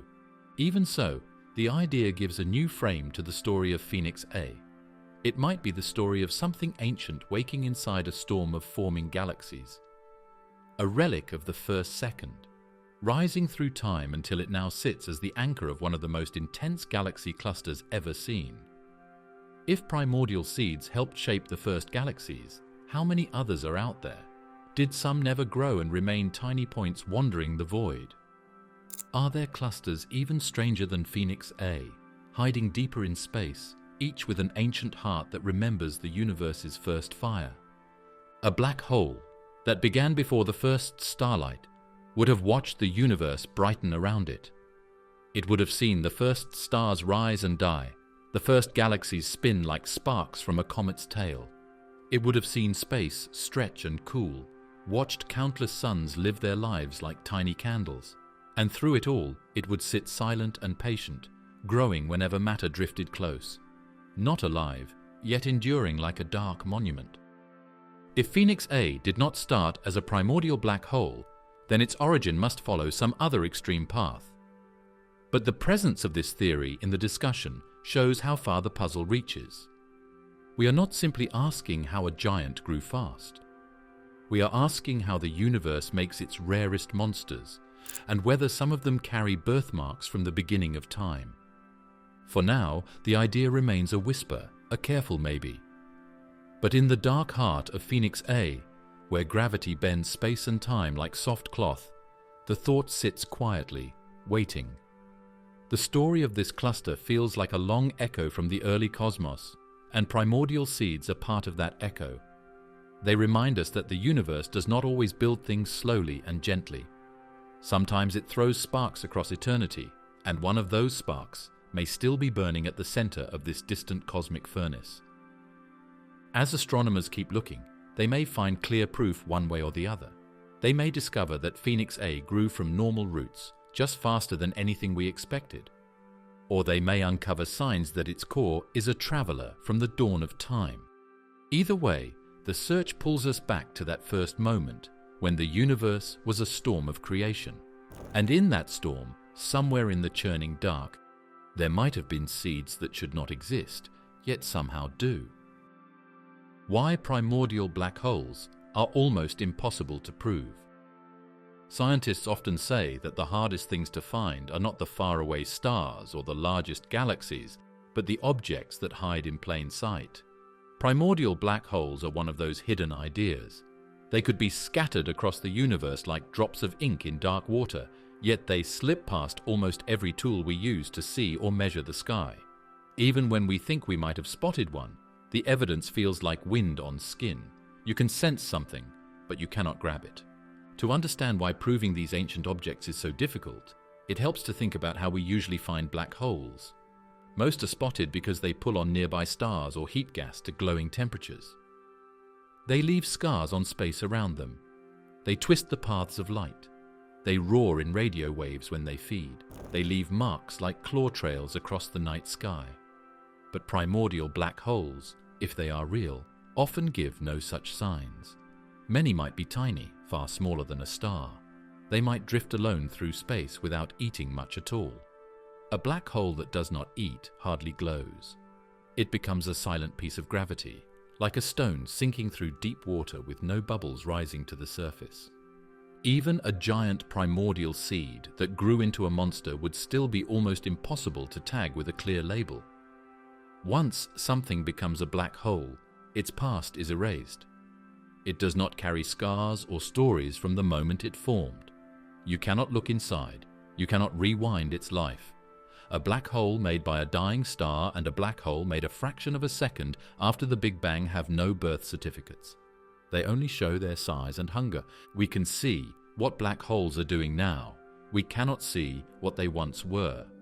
And for primordial ones, the birth was not just long ago, but at a time when the universe itself was changing faster than thought. That early moment is hard to picture. Space stretched like warm taffy. Energy flashed and cooled. Forces formed. Tiny differences in density rippled like waves in boiling water. Somewhere in that chaos, pockets may have collapsed into black holes. But those pockets would not leave fossils or ashes. They would only leave the black holes themselves, which now look no different than others. Proving primordial black holes exist would mean we could test the conditions of the universe before stars lit up. It would give us clues about how matter behaved when everything was still young and wild.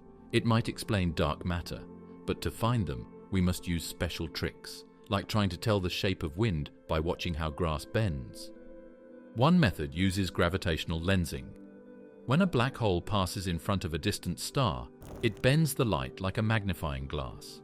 If enough tiny black holes drift through a galaxy, they should sometimes brighten stars for a short moment. We have looked for this effect.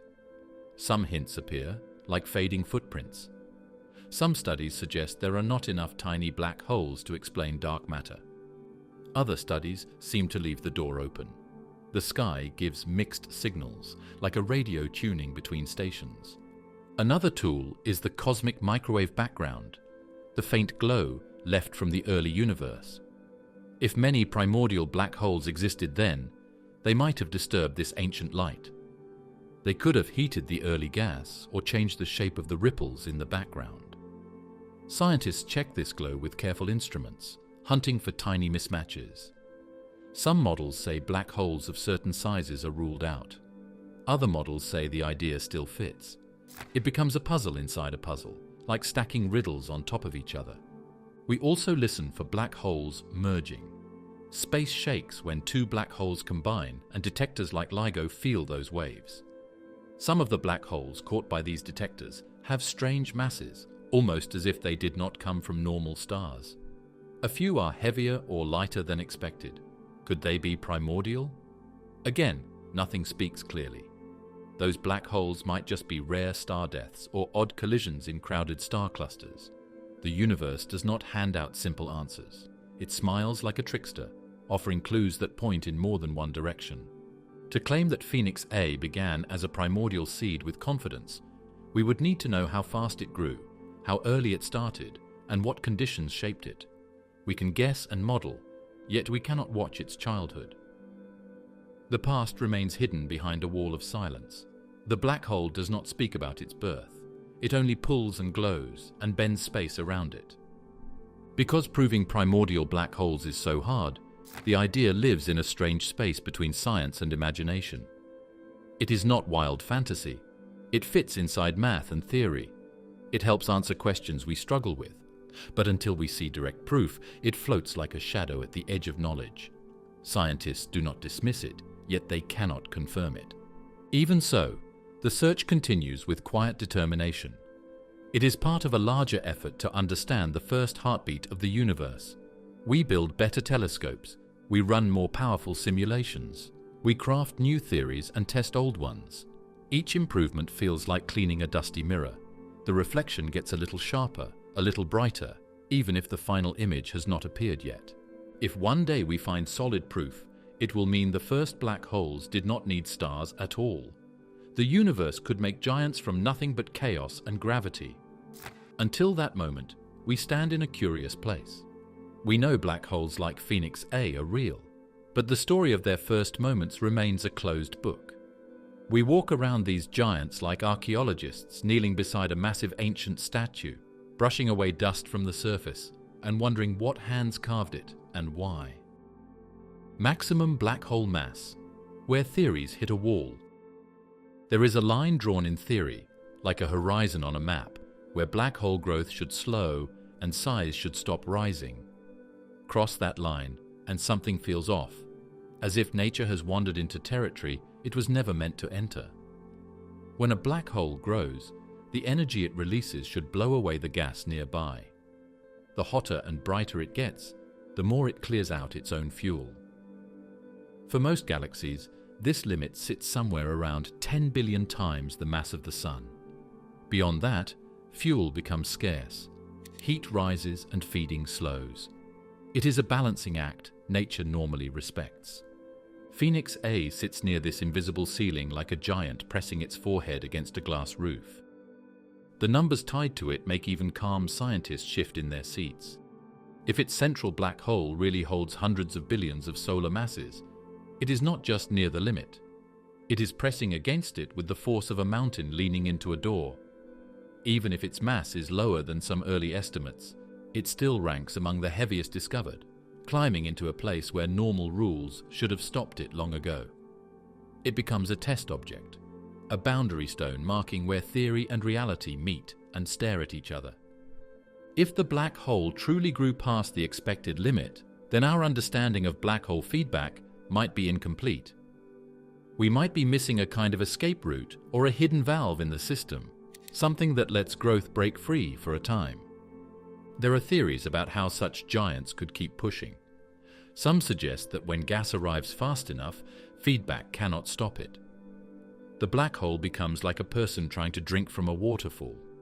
Even if they cough and spit, more water still hits their mouth. Others propose that the environment in Phoenix A is too dense for feedback to clear space. It is like trying to push snow out of the way in the middle of a blizzard. No matter how much you shovel, more arrives behind it. The system becomes overwhelming, and the black hole keeps feeding because nothing can stop the inflow. There is also the idea that growth happened in bursts. Long, quiet periods might follow short, massive feeding events. During those bursts, the black hole gulped down huge amounts of material before feedback restored control. These bursts could act like growth sprints, pushing the mass upward in steps rather than a smooth climb.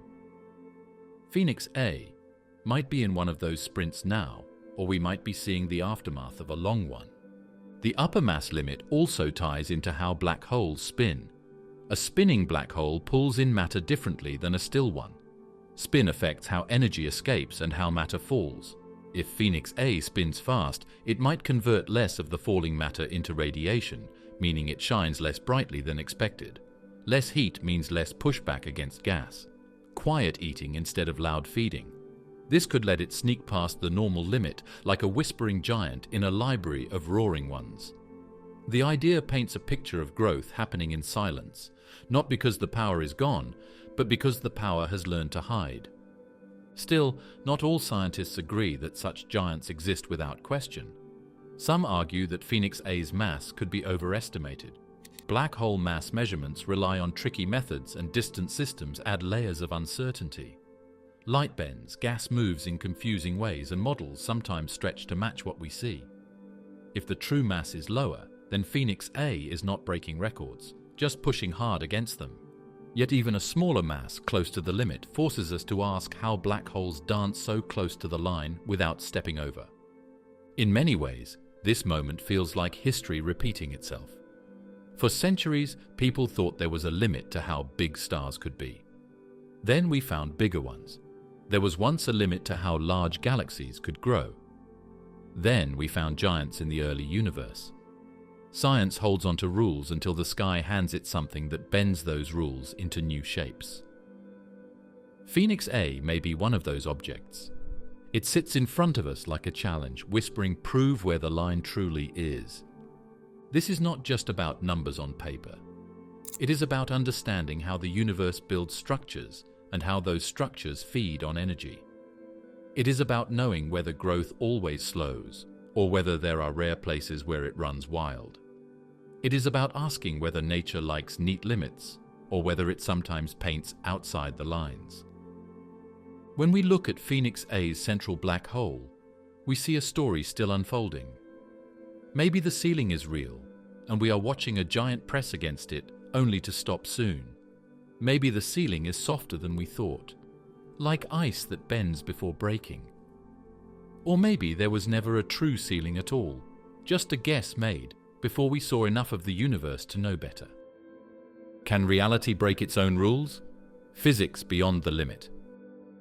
In a world where a black hole might grow beyond a point that theory says is reasonable, we start to wonder whether something deeper is at work. Could gravity behave differently in the most extreme places? Could matter act in ways we do not yet understand? This is what science does when it stares at something that should not be able to stand, yet still stands. When ships first crossed the horizon and returned, people learned that Earth was not flat. When stars moved in ways old physics could not explain, Einstein wrote new rules for gravity. Now, at the heart of Phoenix A, we feel a smaller but similar tug. One idea that sometimes appears in discussions like this is modified gravity. Our normal picture of gravity comes from Einstein's general relativity, a theory that has passed every test we have thrown at it. Yet even strong theories can have blind spots. If gravity acts slightly differently in the most extreme environments, then our limit for black hole growth might not be universal. Maybe gravity bends space in a way that helps funnel matter inward more efficiently at very large scales. Or maybe gravity becomes weaker in a certain range, changing how much pressure radiation can push outward. These ideas sit at the edge of science, where equations stretch and imagination fills in gaps we cannot yet measure. Another idea involves exotic matter. Dark matter used to be exotic. Now we think it fills most of the universe. In the same way, there could be forms of matter near black holes that behave differently than gas and dust in normal galaxies. Maybe this matter is less affected by heat and pressure, allowing it to fall inward even when radiation pushes back. Or maybe it sinks into the black hole without releasing much energy, feeding it silently rather than brightly. If that happens, the normal limit tied to energy blowout becomes easier to dodge. There are even ideas that talk about the way space-time itself may behave near enormous masses. Some theories suggest that the fabric of space could stretch or twist in special ways when gravity becomes extreme. If space bends just right, then matter might have pathways into the black hole that avoid the regions where radiation pushes hardest. Think of it like finding a quiet back road into a busy city when the main highways are jammed with traffic. The universe might build such shortcuts under rare conditions, giving black holes a path to grow larger than expected, without breaking any real rule, only revealing one we did not yet see. Physicists sometimes explore the idea of extra dimensions too. According to some theories, the universe might have more dimensions than the 3 of space and 1 of time that we can see. If gravity leaks into or comes from these unseen dimensions, then its strength in extreme places might shift. That shift could affect how black holes form, feed, and limit themselves. These ideas are far from confirmed, but they are not random guesses. They come from attempts to unify the laws of nature into one system, combining gravity, quantum physics, and cosmic structure into a single picture. In that search, black holes are testing grounds. They are nature's stress tests for physics itself. At very small scales, particles behave in ways that feel strange to everyday experience. They jump, appear, vanish, tie themselves into patterns we do not see at human sizes. Some researchers think quantum behavior might influence the edges of black holes, shaping how they grow or how they release energy. If quantum behavior becomes important in very large black holes, not just very small ones, then the growth rules might shift. It would be like discovering that a tiny engine that only affects insects suddenly also affects mountains. The scale would seem wrong, but nature does not promise comfort. At times, scientists even consider the role of cosmic strings or other relics from the earliest moments after the Big Bang. These are ideas from theoretical physics that suggest the universe once held strange structures made of pure energy and tension. If any survive in rare places, they could seed black holes or help feed them.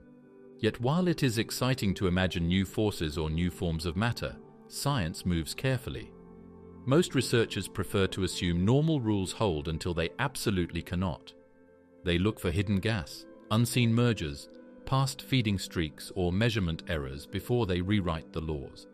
But Phoenix A acts as a reminder that nature does not follow our comfort. It follows itself. And if one system, just one, cleanly breaks a trusted boundary, then that boundary becomes a stepping stone instead of a wall. The beauty of this moment is not that we know the answer, but that we have a real, physical place in the sky pushing the question forward. We are not daydreaming in empty air. We are looking at a cluster of galaxies, a monster black hole, cooling flows, cold gas, fierce jets, and a system that sits like a puzzle piece carved in a shape we did not expect. It forces us to stretch our thinking without drifting into fantasy. That is where science grows best, pulled tight between the solid ground of observation and the thin air of new theory. As we study Phoenix A, we see a system daring us to climb beyond the ladder we built.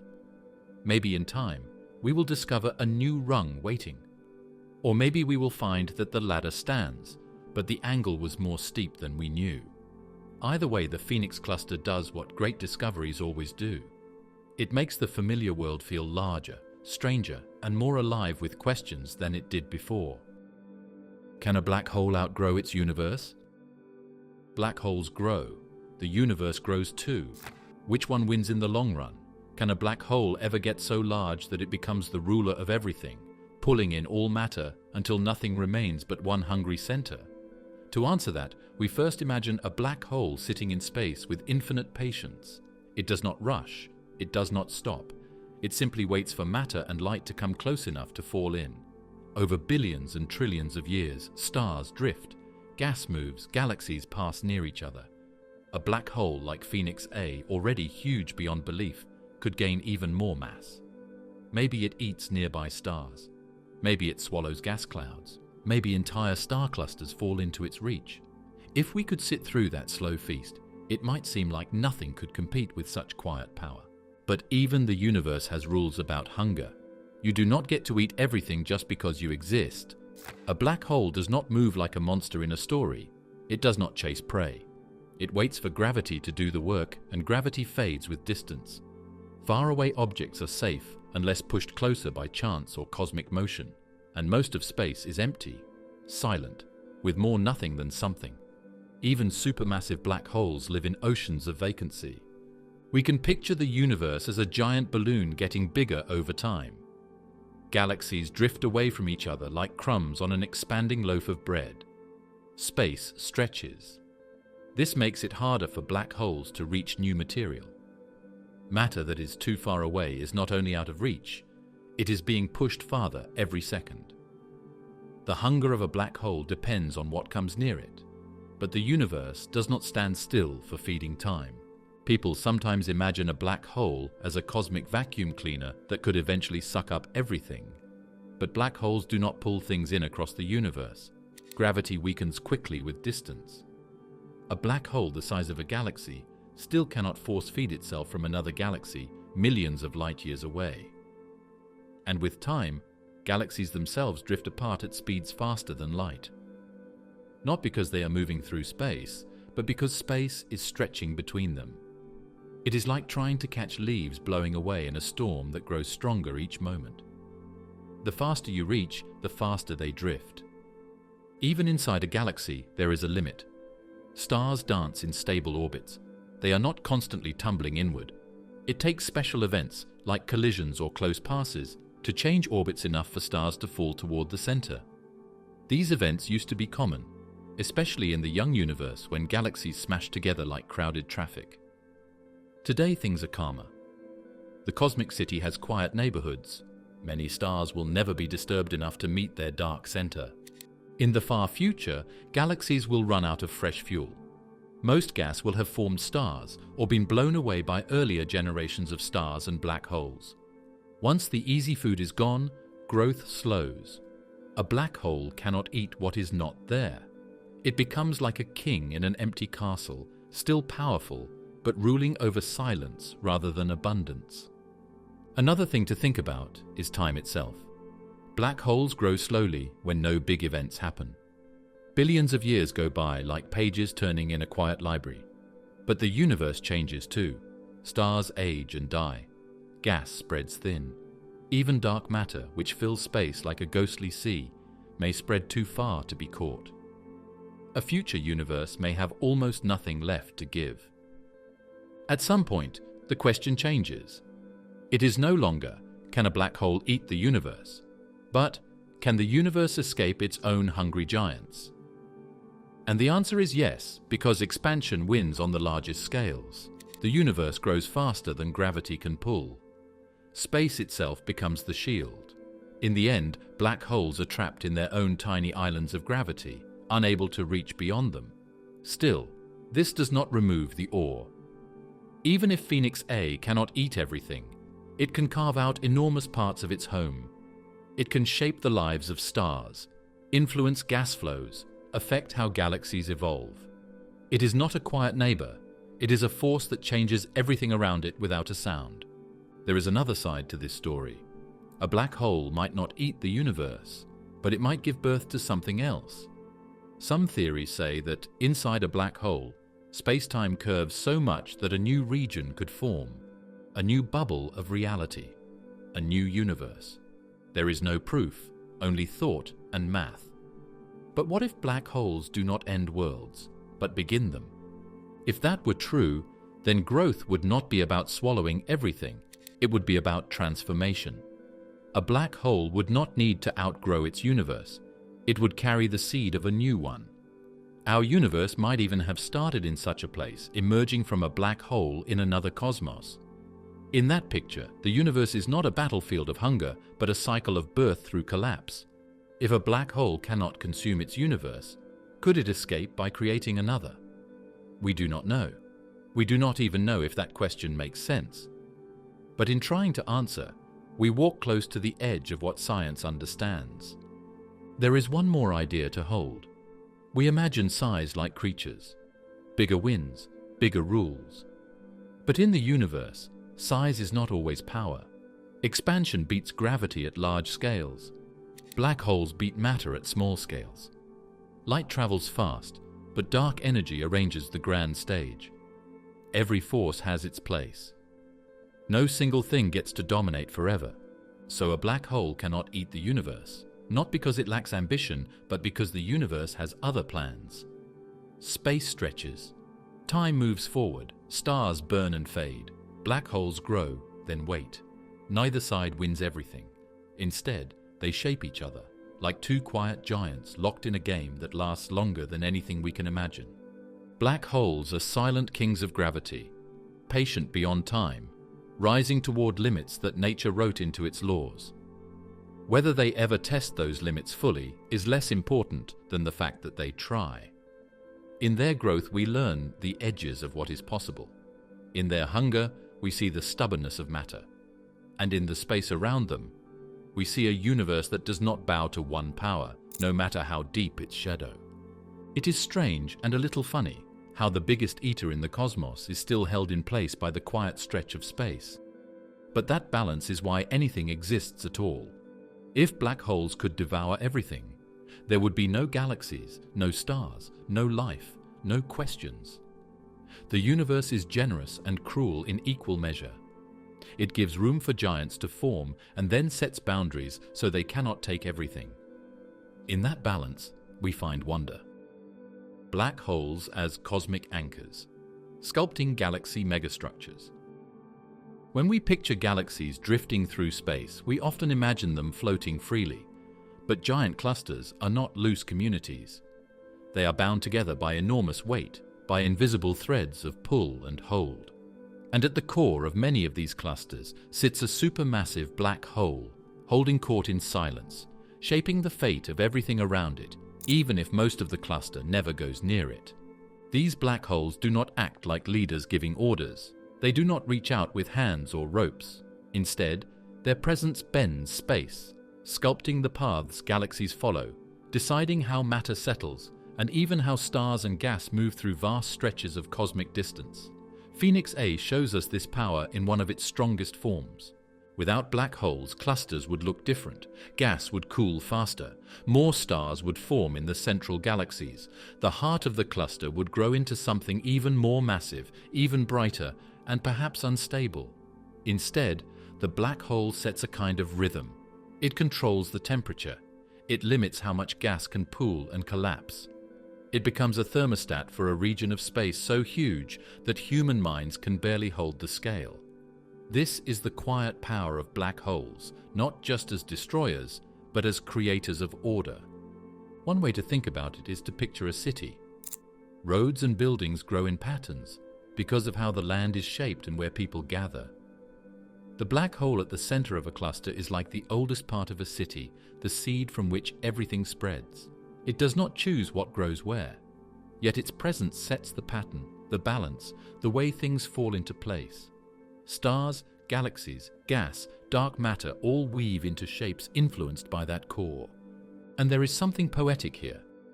A black hole is the most extreme form of gravity we know, yet its greatest impact is not from swallowing matter. Its power often comes from the energy it throws outward. Jets fired from near its edge travel far into the cluster, breaking up gas clouds, shaking the calm, keeping motion alive.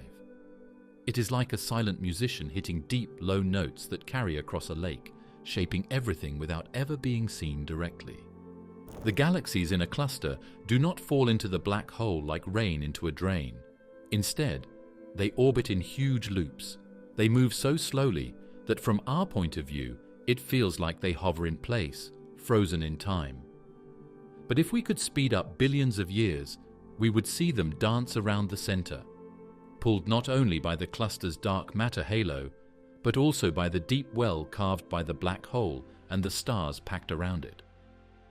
Over ages, these motions help to settle the cluster.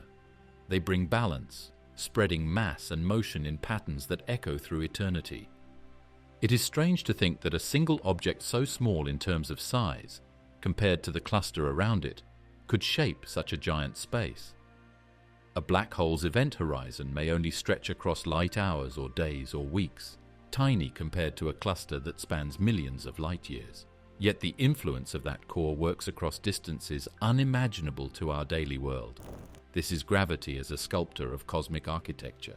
In Phoenix A's case, the black hole is so heavy that its pull blends with the surrounding galaxy, mixing into a gravitational heart so dense that nothing else can rival it nearby. It becomes the anchor for the cluster, the deepest dip in the space-time field. To move away from it requires huge speeds. To fall toward it takes only patience. Everything nearby carries its fingerprint, even if that influence is gentle and slow. There are moments in cosmic evolution when this power becomes loud.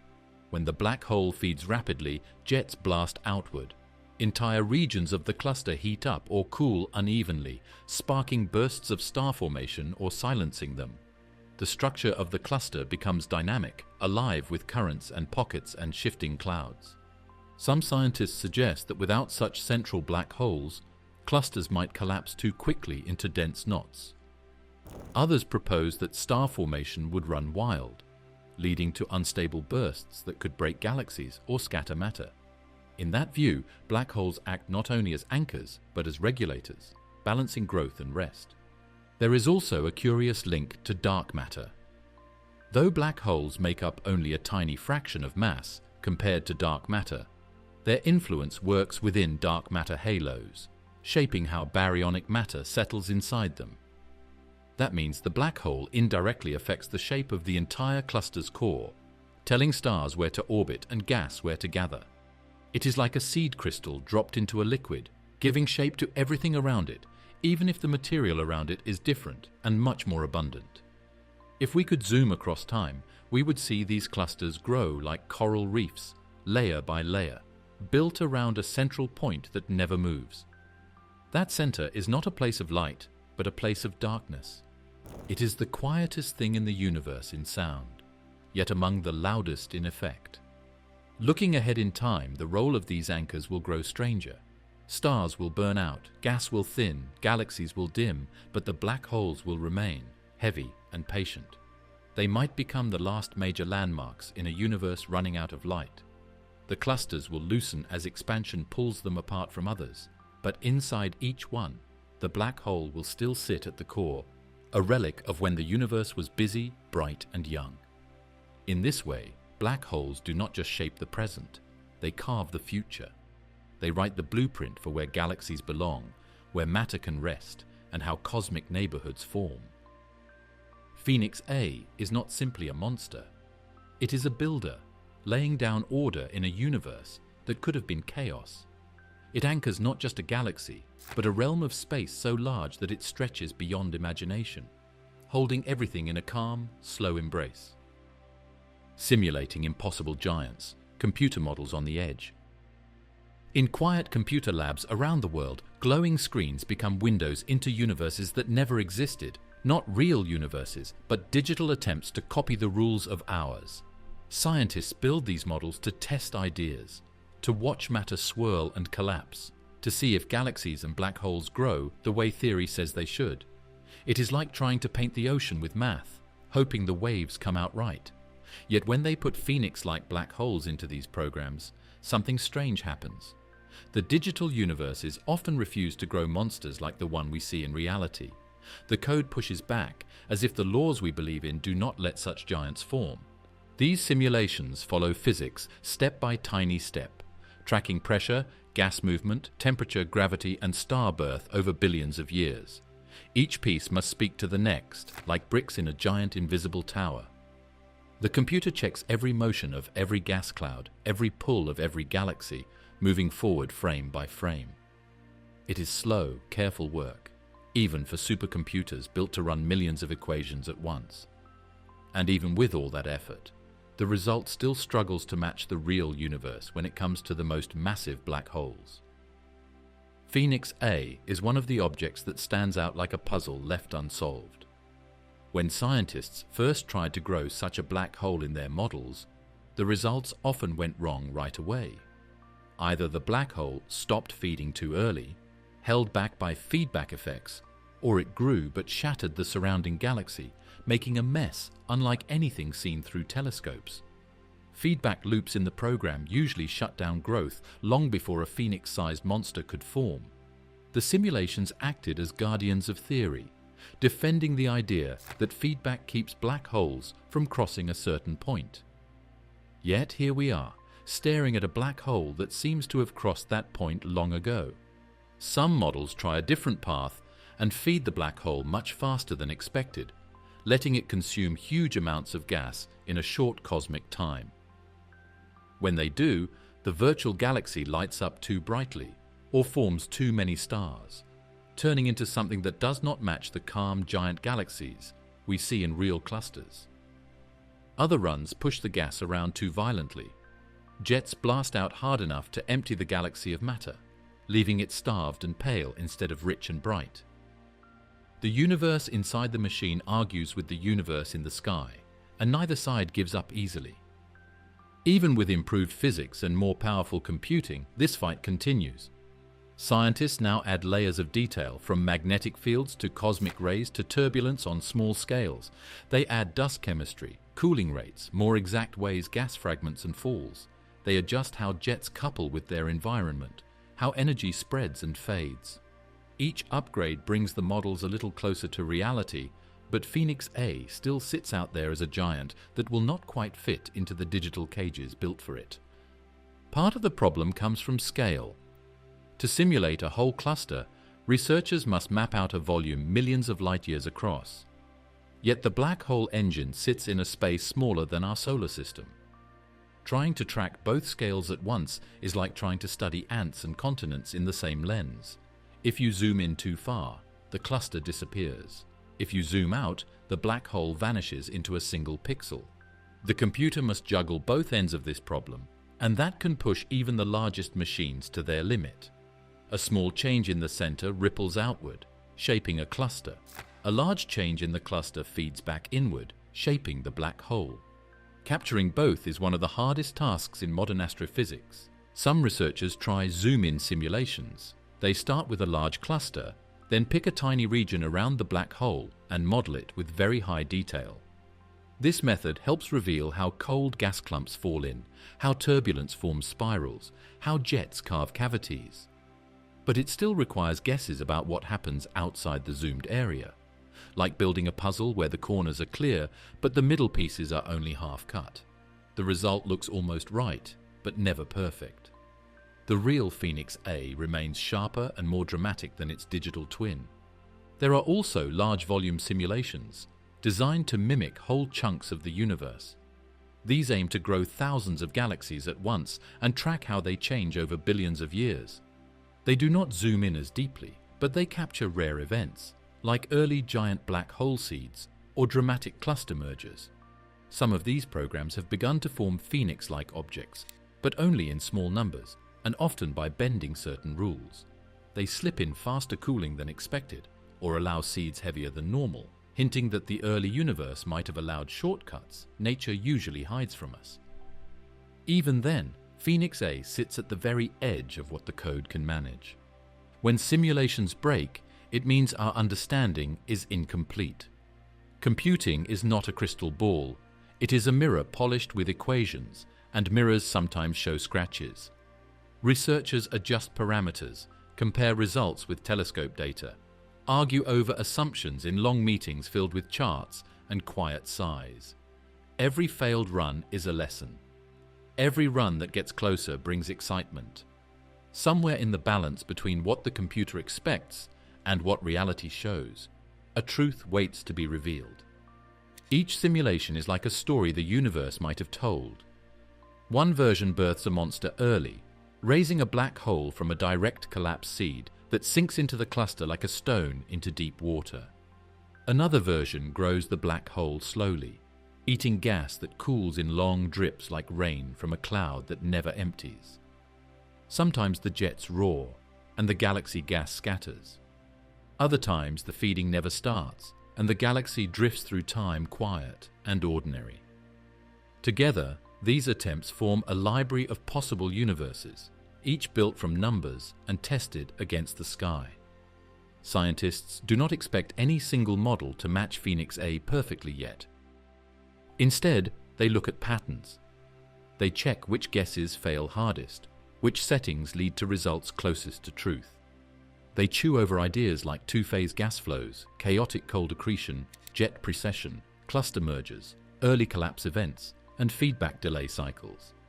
Some find hope in the idea that the early universe was less balanced, more wild and uneven, allowing giants to form in ways impossible today.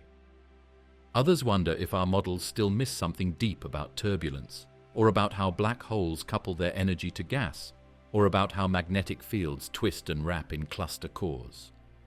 In this search, the computer becomes a kind of laboratory where time bends to will. 1 billion years pass in an afternoon.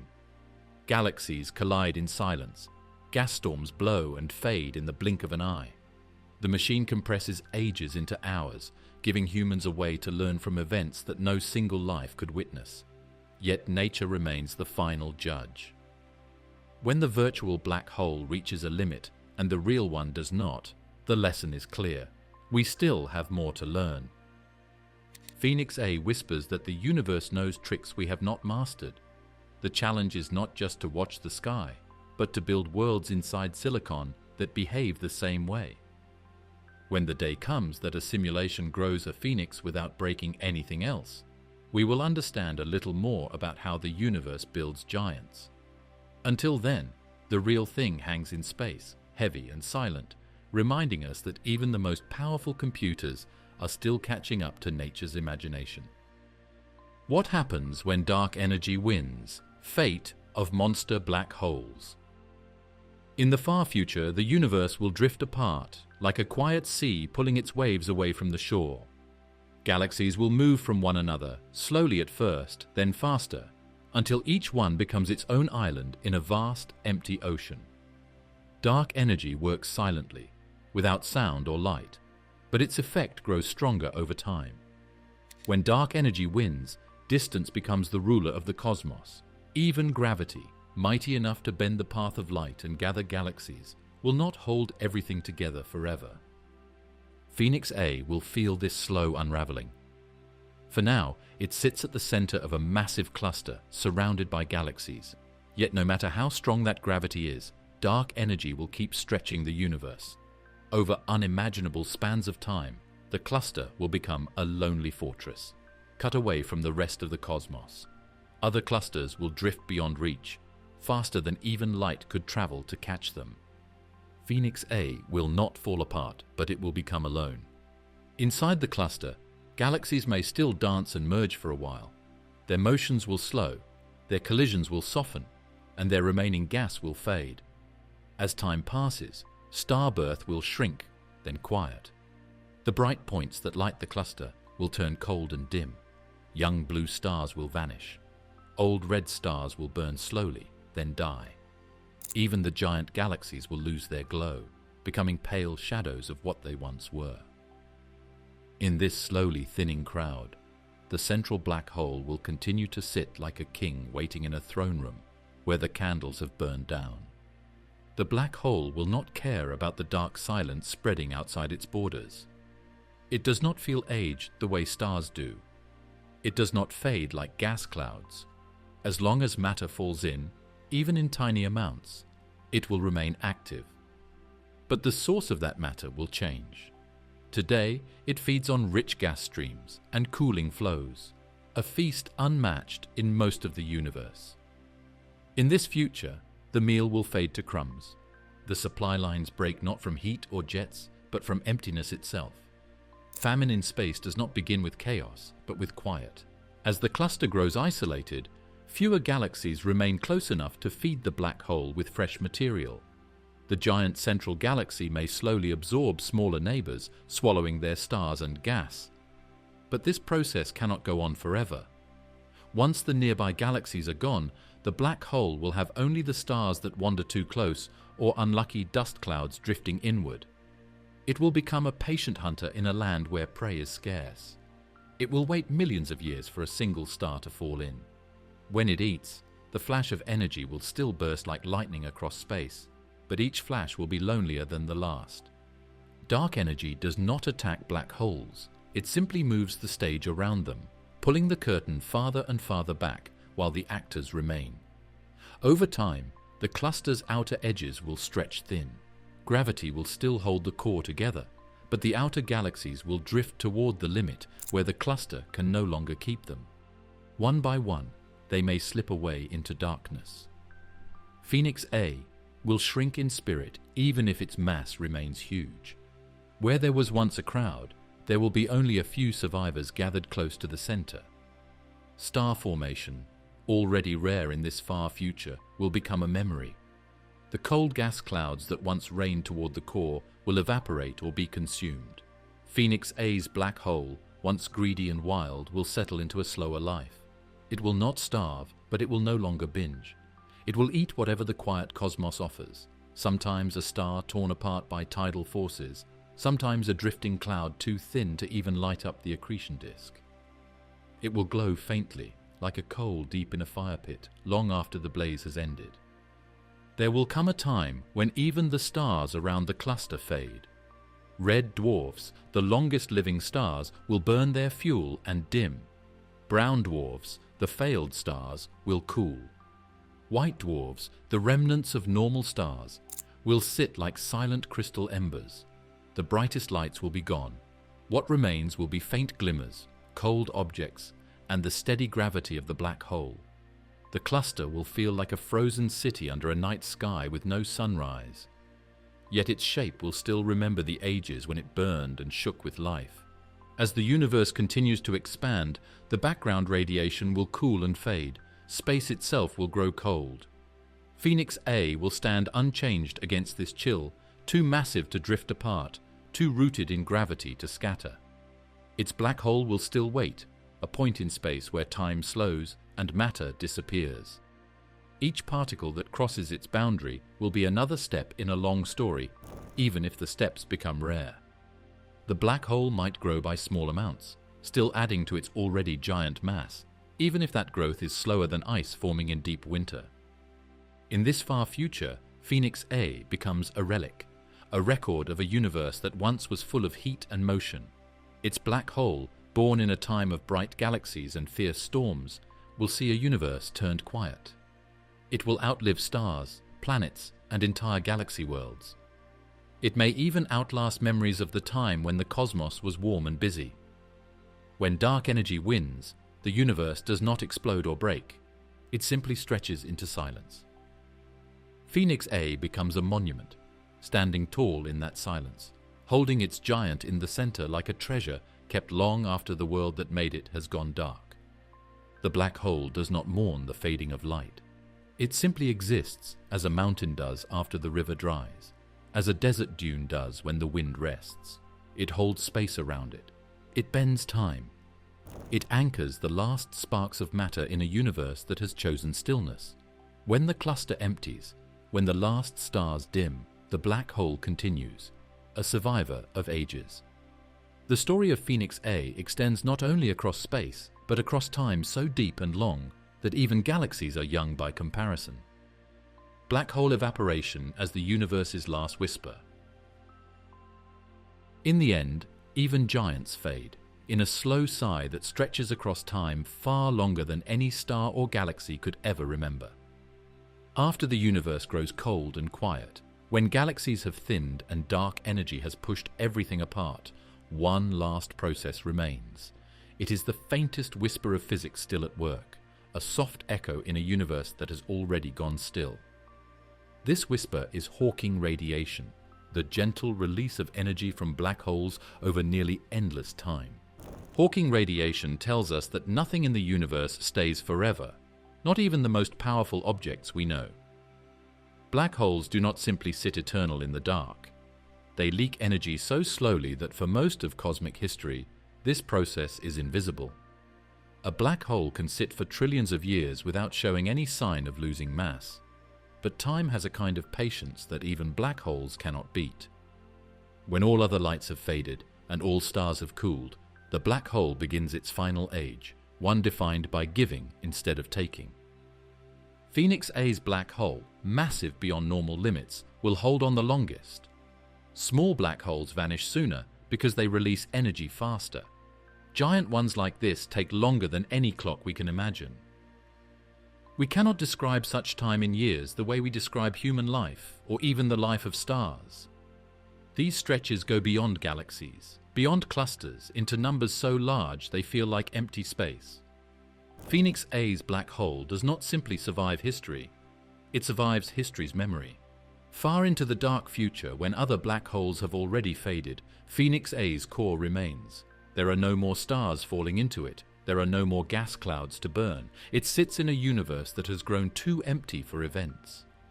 Gravity still bends space around it, but there is nothing left to notice. No orbiting stars, no warm dust rings, no glowing jets. Light from other systems no longer arrives.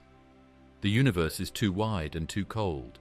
Yet even here something continues. The smallest glow, the faintest breath of energy drifting away. Hawking radiation appears as tiny bits of energy near the black hole's edge, almost like space itself is peeling away fragments.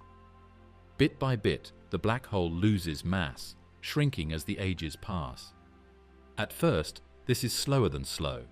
For something as massive as Phoenix A, this radiation is almost unbelievably weak.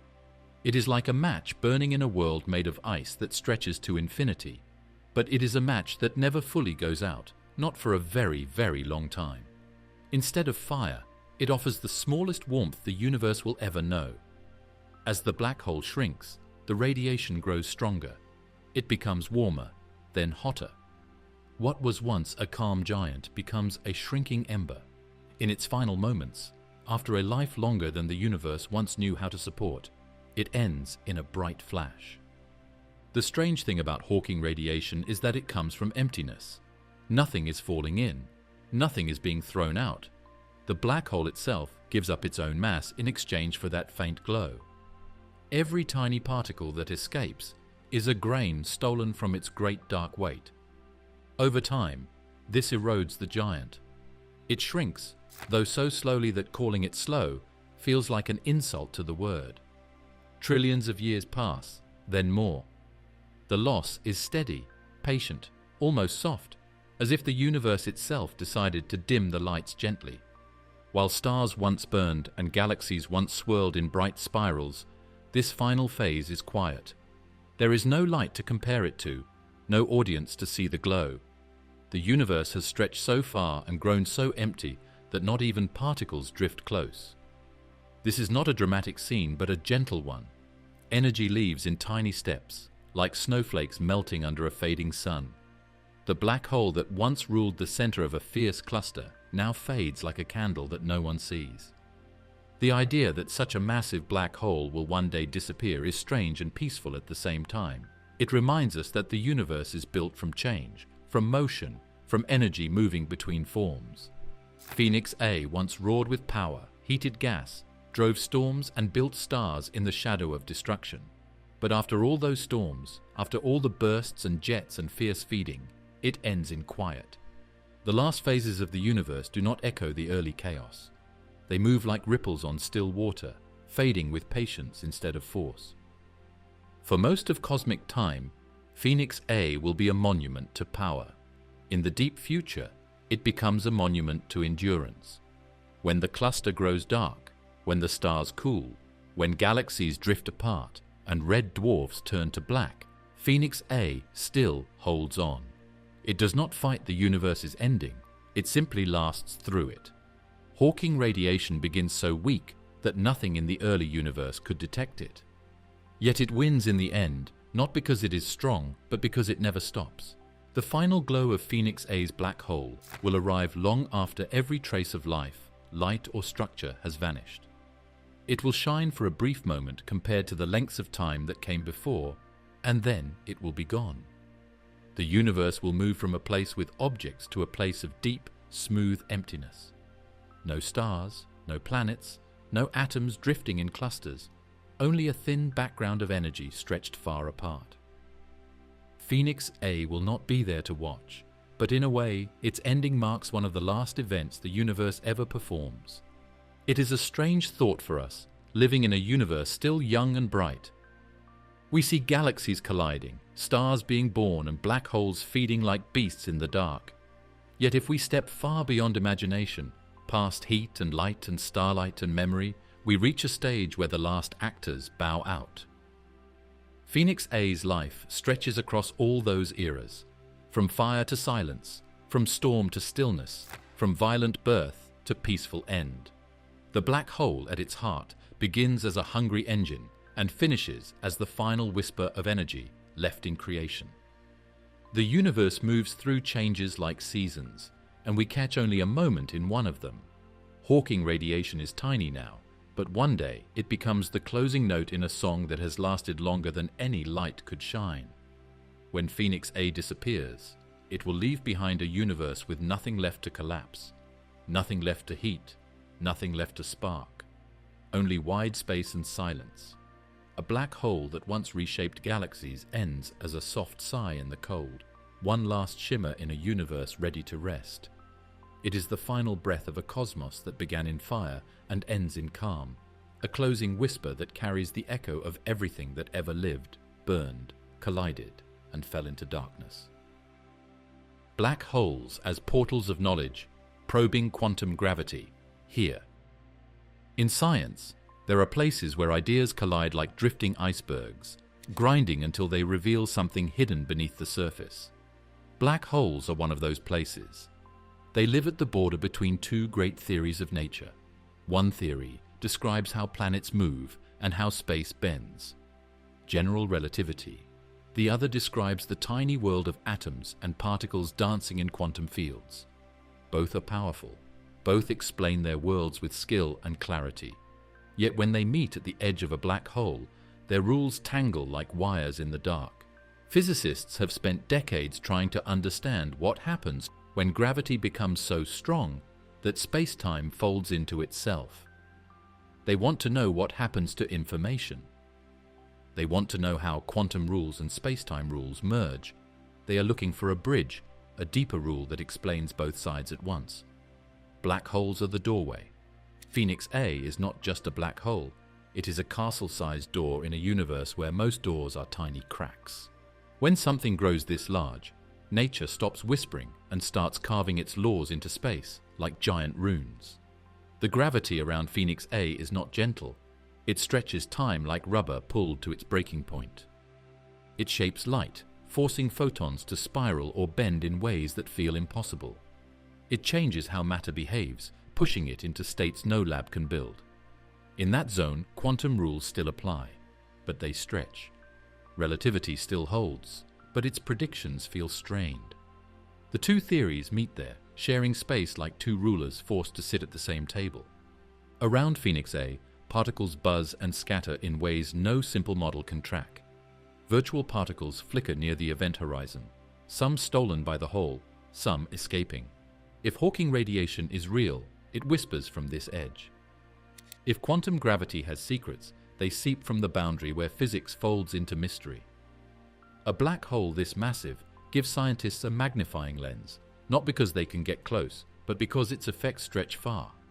Small black holes hide their quantum behaviors behind tight boundaries. Phoenix A spreads them out across a region so large that telescopes can trace patterns carved by physics at its most extreme. The cluster around it becomes a chalkboard. Jets fired long ago leave faint marks across space like brushstrokes. Ripples in gas show pressure waves moving through matter under a gravity field dense enough to bend time. Cold clouds sink where hot storms should rise, and their paths tell us how space behaves when rules compete. Even the radio bubbles and X-ray halos become fingerprints of forces we do not fully understand. They freeze moments when the hole's hunger and the universe's laws argued, and neither fully won. Some scientists dream of a quantum map that links every motion near the hole to deeper equations. They speak of quantum foam, the tiny jitter at the base of space-time. They speak of strings, loops, or unknown particles holding reality together like ropes under tension. Right now, these are ideas, waiting for proof. Phoenix A cannot answer every question, but it gives us a real-world place where the biggest forces in existence slam together. Think of it like studying a river. You can learn from a small stream, but a giant waterfall shows the shape of water in its true form. Phoenix A is a cosmic waterfall made not of water, but of curved space-time and quantum trembling. It flows in silence, yet its shape carries information about the laws beneath the laws. If physicists hope to find a theory that unifies everything, they need places where the universe pushes its own boundaries. They need puzzles so large that the answers cannot be guessed or smoothed over. Some of the questions orbiting Phoenix A sound almost like riddles. Where does information go when matter falls past the event horizon? Does the hole store every detail in a thin shell at its surface, like a cosmic hard drive? Or is information scrambled in ways we cannot yet model? If time slows near the edge, what does a quantum particle experience there? Does space-time blur into something grainy, like pixels hidden inside smooth lines? Does the hole connect to other regions of space-time in ways we cannot see? These questions seem far, yet Phoenix A pulls them close. The region around it glows in X-rays and radio waves, not because it is bright like a star, but because energy there fights against gravity with every breath. Gas pushes back, photons scatter, magnetic fields stretch like ropes under huge strain. Each of these effects is a message. Each one carries hints about how physics works when nature throws all its weight into one spot. Observers on Earth are like archaeologists reading carvings on ancient stone. They cannot enter the temple, but they can study the marks worn into the walls. Future instruments might watch ripples in space-time itself, picking up distortions from near the event horizon. Particle patterns in jets could reveal quantum fingerprints in the flow of matter. Even tiny changes in gas temperature might show how energy moves when classical rules begin to bend.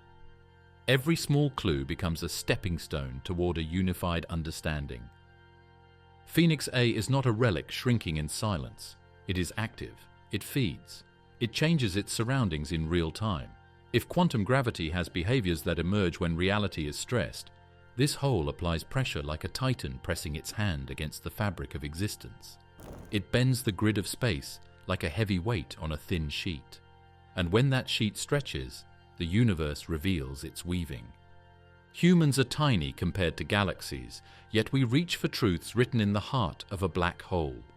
We look for equations that might connect the birth of the universe to the death of stars. Phoenix A stands like a mountain at the edge of knowledge, not blocking the way, but marking where the known world ends. One day, a formula may describe both gravity and quantum rules in one breath. One day, the frontier will shift and the unknown will feel a little smaller. When that happens, objects like Phoenix A will be remembered not just as monsters, but as teachers. They will not have spoken, yet they will have answered. They will not have moved toward us, yet they will have pulled our minds closer to the core of nature. If the universe hides its deepest laws in shadows, then black holes are the lanterns. And Phoenix A, vast and fierce and steady, burns bright enough to guide science across the darkness. What topic would you like to hear about next? Send us your thoughts in the comments, and if you enjoyed the video, consider leaving a like and subscribing. Thanks for watching.